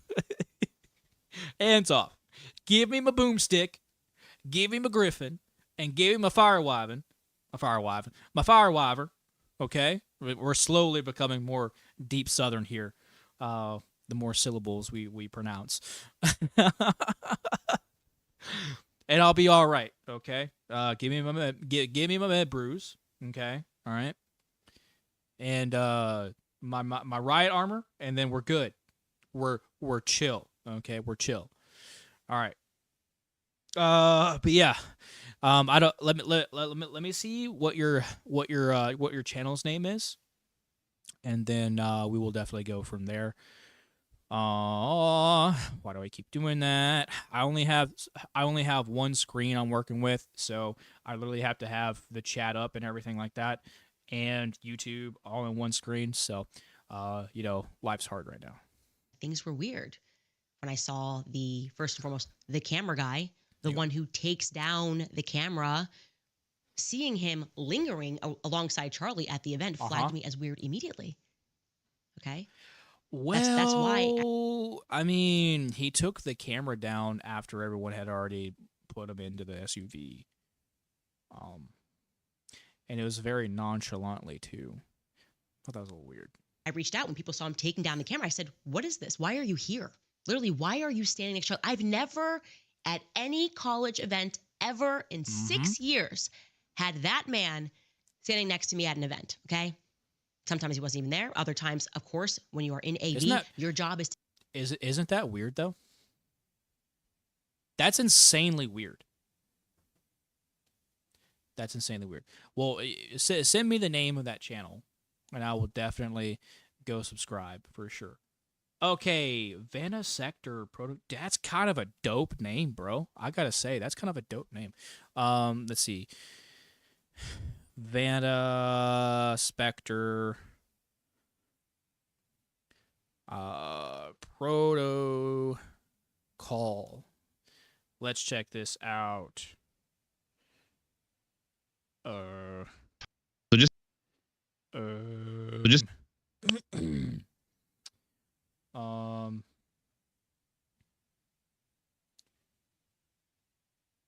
let's see. Did I spell that right? Vanna. Yeah, I spelled that right. guess what? Am I missing something here?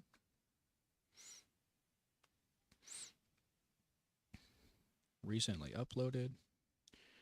Okay, all.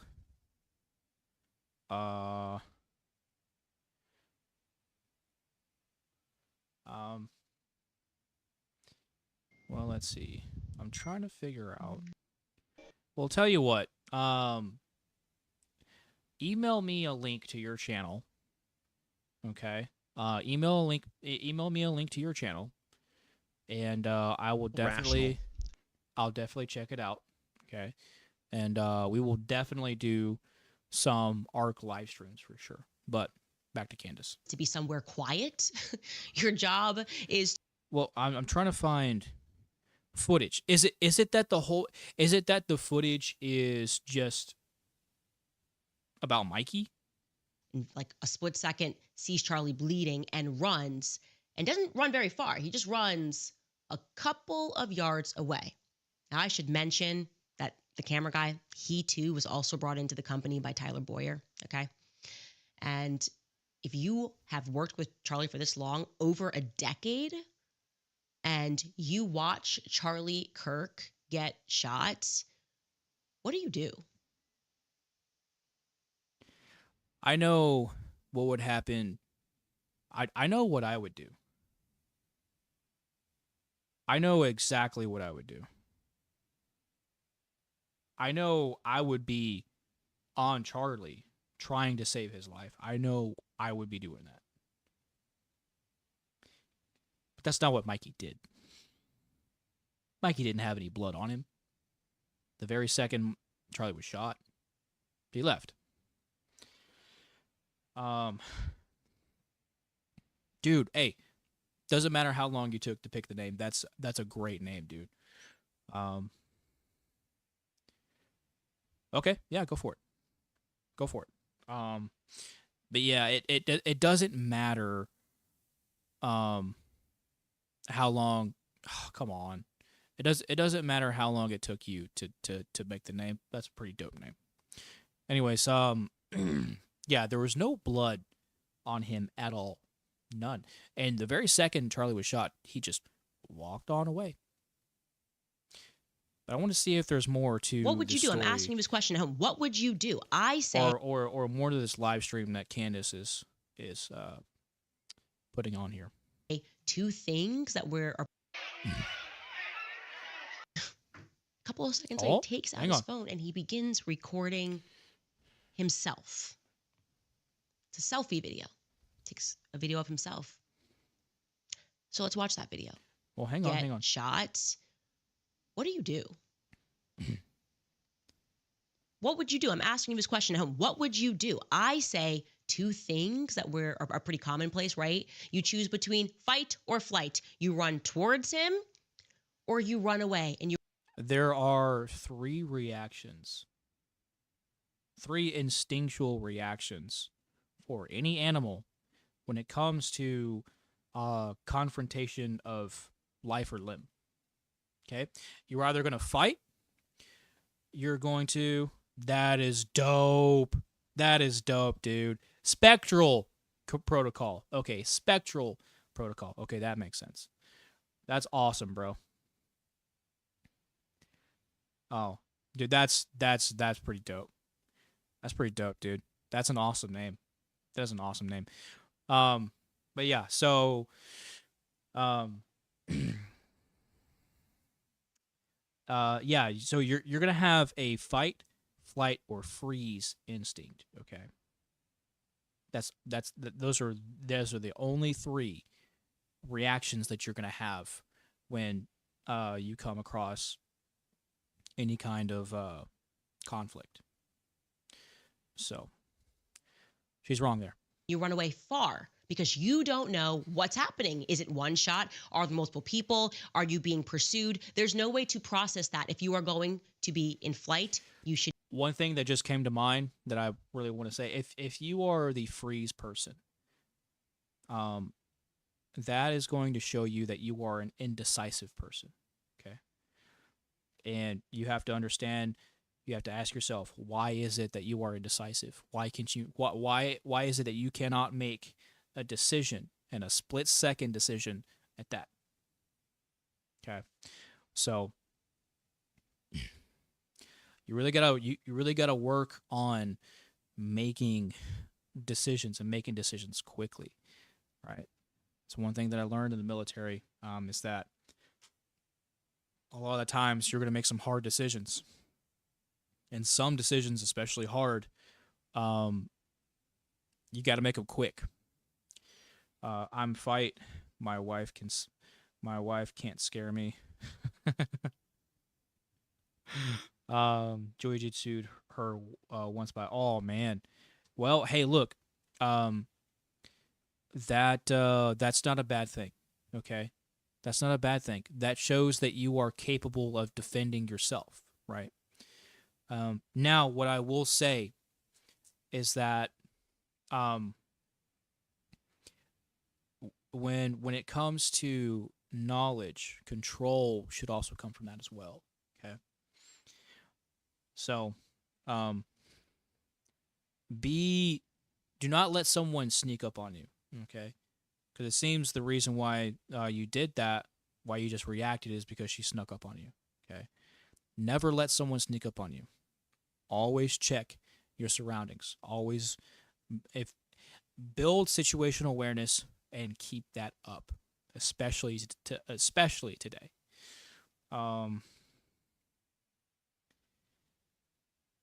It's crazy how fast and slow. Yep, exactly. I'm mega into discipline. Hell, good stuff, dude. She caught me right when I was. Oh, see. That's what it is. That's what it is. That's how they always get you, bro. It's always when you're doing something, right? When you're kind of immersed into something, that's when they oh, bro. It's always that. It's always that. Women, bro. Women. That's the only time they can get one up on us is when we're distracted. But that's also your fault too because you are distracted. All right. Should be sprinting and Okay. maybe calling 911. Okay. All right. I want to see what she has to say here because there is a video here that does seem pretty interesting. So That's what let's I watch would that. have done if I wanted to run away and not towards Charlie to make sure he's okay.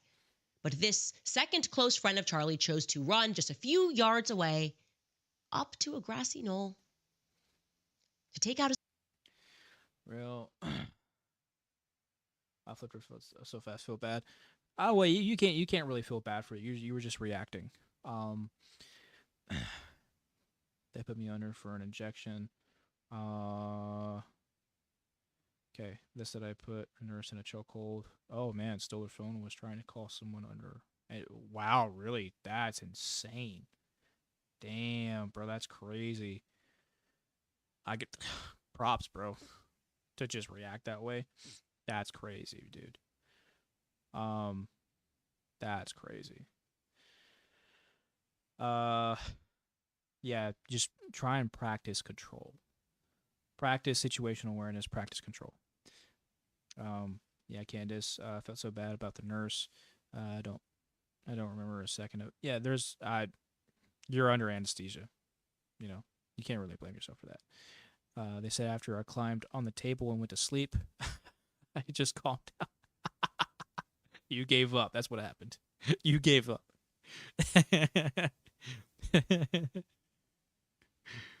Oh man.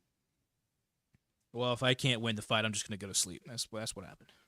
All right, back to Candace. His phone.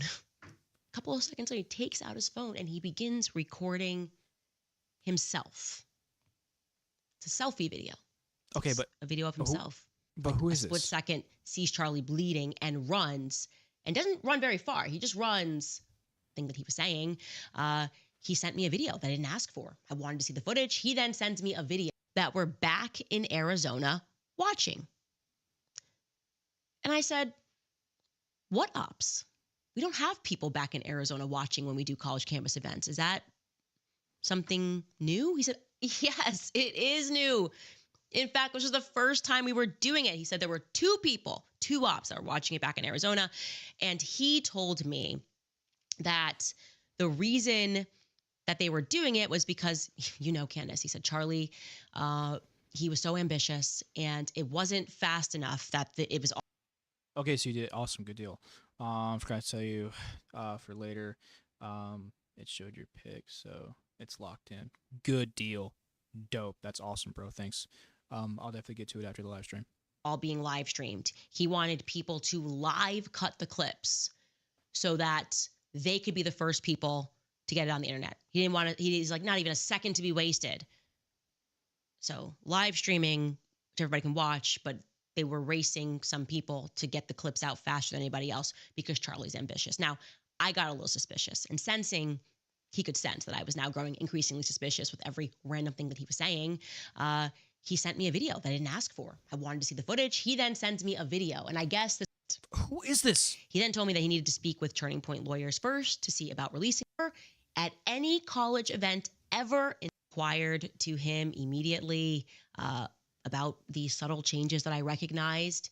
And the thing that struck me as wrong was that he lied to me. I don't know why he was lying to me, but a lot of the things that he said didn't make sense. Yeah, that's what I want to know. And I'm going to speak more thoroughly about what it was that he said, because obviously I recorded the phone call. I, of course, asked him why he took down the cameras so quickly. I asked him to, first and foremost, simply show me the footage, because that's all I want in a world where that doesn't make sense. I would have issued a statement to dispel any rumors, but they have not.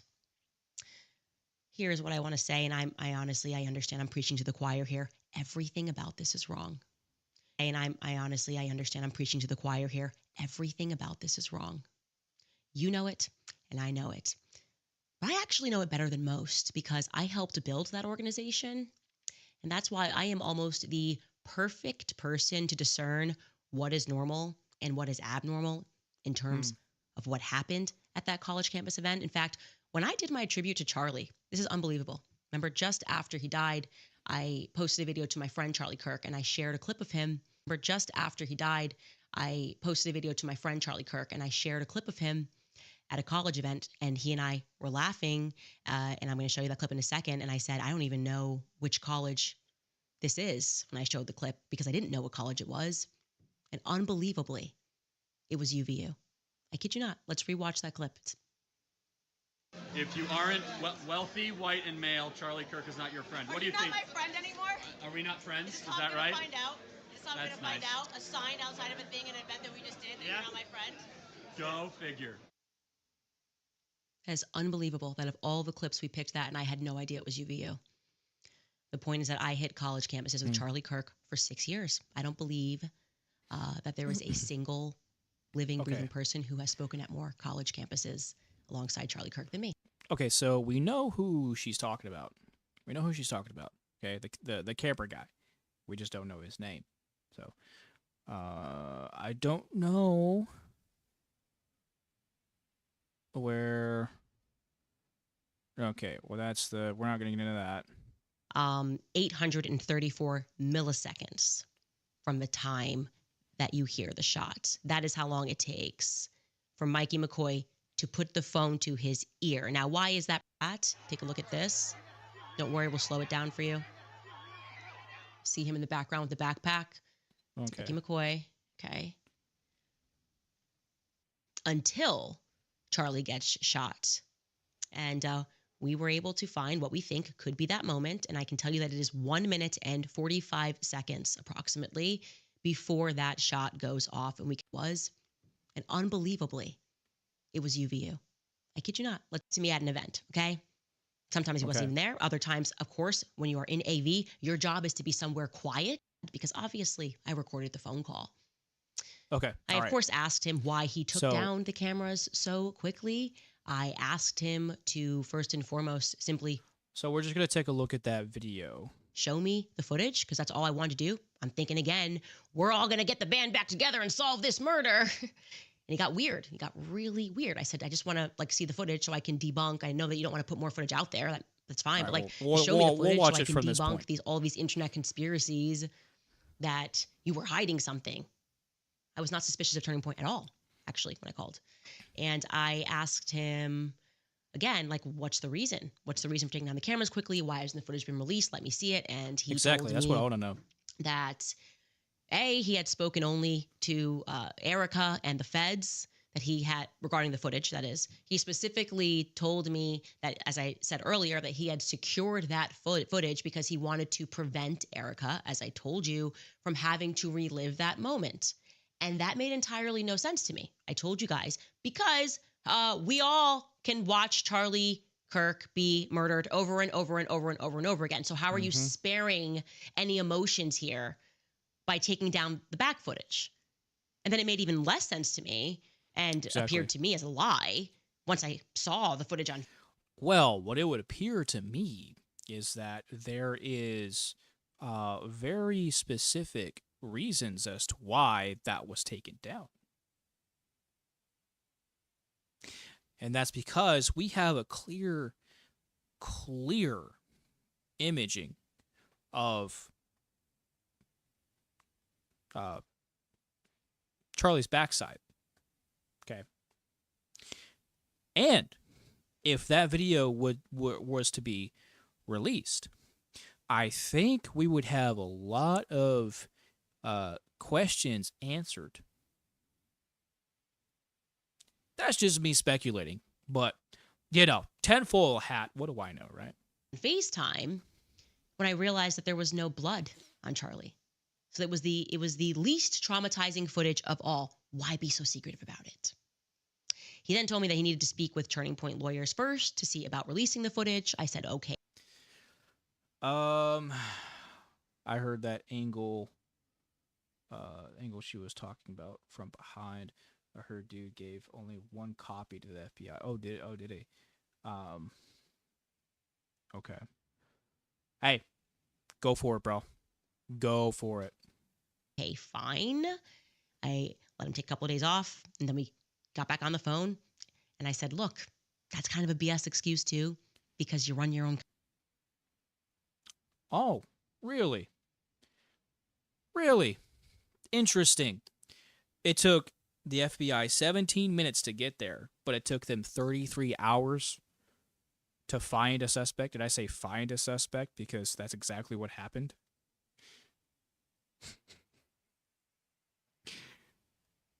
Because they had to waltz on into the apparently they had to waltz on into the police department to find this suspect because a family friend had turned him in, supposedly. Yeah, I don't believe that. I believe that Tyler is the patsy. He's the fall guy. I was a hostage in Maryland my first week here. Damn, really, bro? What is going on with you, man? It took the FBI 2 hours to get there. I'm right next to Langley. Oh, oof. He was in Utah. That's crazy, dude. That's insane. That is insane.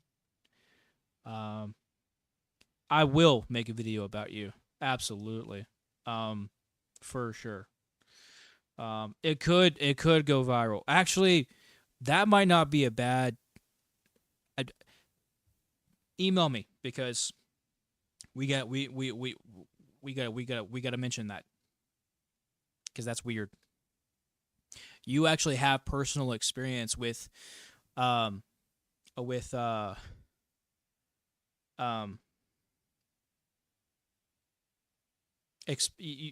have personal experience with the FBI. That's what I'm saying.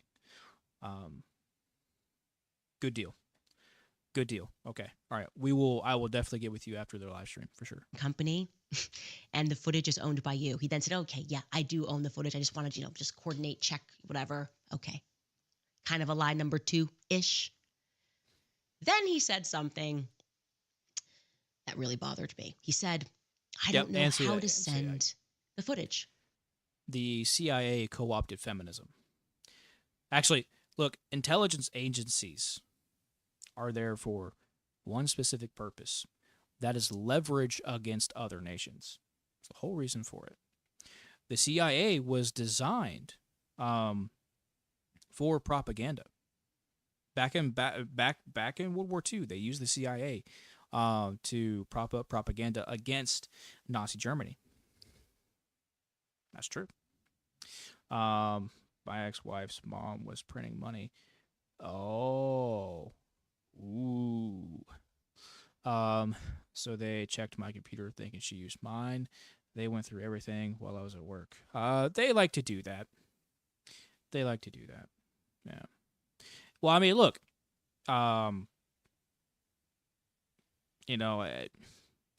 If it's connected to a crime, or just if there's probable cause, right? Because that's what they look for, probable cause. Then yeah, they can. Oh, dude. Gloria Steinman, bro. There's a lot on her. A lot on her. So, but yeah. As far as a chain of, yeah, I would say so, dude. That life is pretty eventful. That life is pretty eventful, bro. Oh, she called you too. Oh man, that's brutal. Oh man, my heart goes out to you, buddy. That's insane. But best of luck. Just don't bring that around me, man. Do not bring your unfortunateness around me. My life is already unfortunate enough. So, let's get to this last part here. Like the file was too large. Oh, right. I That's was good. born You're clean. yesterday. Stay clean. So you run an entire AV company, and you don't know how to send footage. That didn't smell right to me. It got even more bizarre. He told me, and this is when I was extremely uncomfortable. He said, after I offered, you can just use WeTransfer. He said, I don't want to just send the footage over the internet that's behind Charlie's head because I'm worried that Google might hack me. What? I swear. On What? everything I love, that's what he told me. He was afraid that Google was going to hack him. So at this moment, I got a little bit, I looked at my team and I started snapping across the table and I was like, I said to them, literally, guilty of something. I don't know. This is weird. What a stupid lie. I mean, what do you mean just Google? So I said to him, I said, let's just pretend that that does happen. For whatever reason, Sergey Brin is sitting around and he's going, I want to hack this person because I want to see footage behind Charlie's head. Does it, whatever. And then he gives the footage to people to live cut the clips so that they could be the first people. Boyer was lying when he tweeted, do. I say two things that are pretty commonplace. Video. Takes a video of himself. So let's watch that video. They just shot Charlie. They just shot Charlie. They just shot Charlie.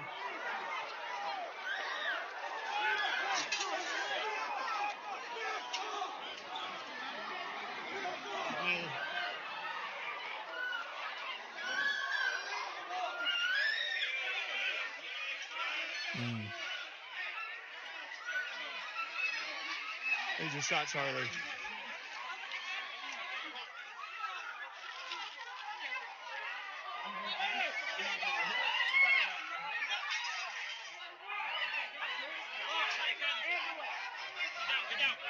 He's dead. God help him.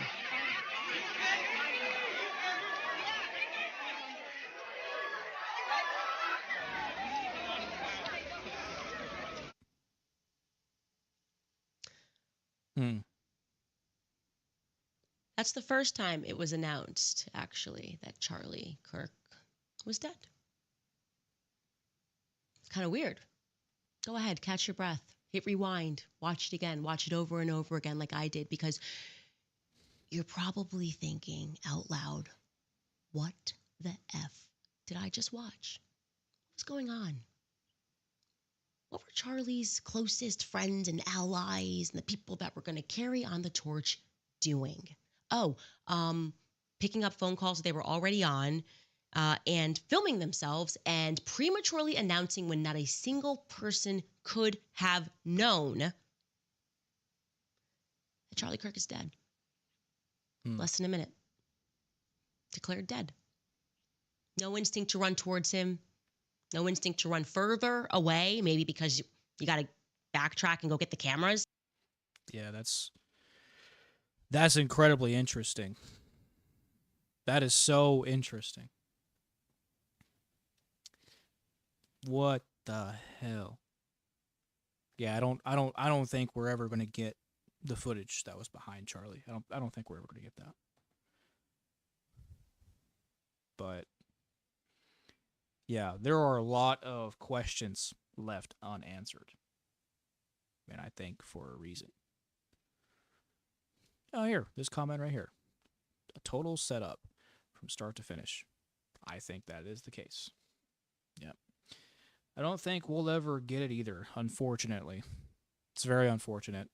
But typically with high-profile assassinations like this, you're not going to get the entire story. You're not. Because there's always something to cover up. So, that was interesting. That was very interesting. Oh, damn, we are at 4 hours. That is crazy, dude. That is so crazy. 4 hours. That is absolutely crazy. All right. Well, I'm going to have to cut it here. Thank you. Thank you, Spectre. Spectre / Get Wrecked. Thank you for sticking with me with for the whole live stream, bro. I appreciate that. You're fine, bro. It was a blast. It really was. It was so fun talking with you. I appreciate you joining. and I look forward to having with you on more live streams. Let's get it, bro. 100%. But yeah, thank you so much. And for all of the others that had joined, thank you so much. I hope that this live stream was able to help in any way possible. So, same here, bro. I can't wait to do some more gaming, especially with some more friends for sure. Awesome, good deal. I'll take a look at that email, and then I will definitely be in touch with you for sure. But guys, look, if you need me for anything, please reach out. I'm always here. Okay. I've got to go relax my back. My back is really starting to hurt now, and gotta take old puppers out. So, yeah. But guys, please be sure take care of yourselves, both mind and body. Take care of each other. All right. I love you all. I'll talk to you guys soon. Bye, guys. Bye, Spectre. Have a good night, man.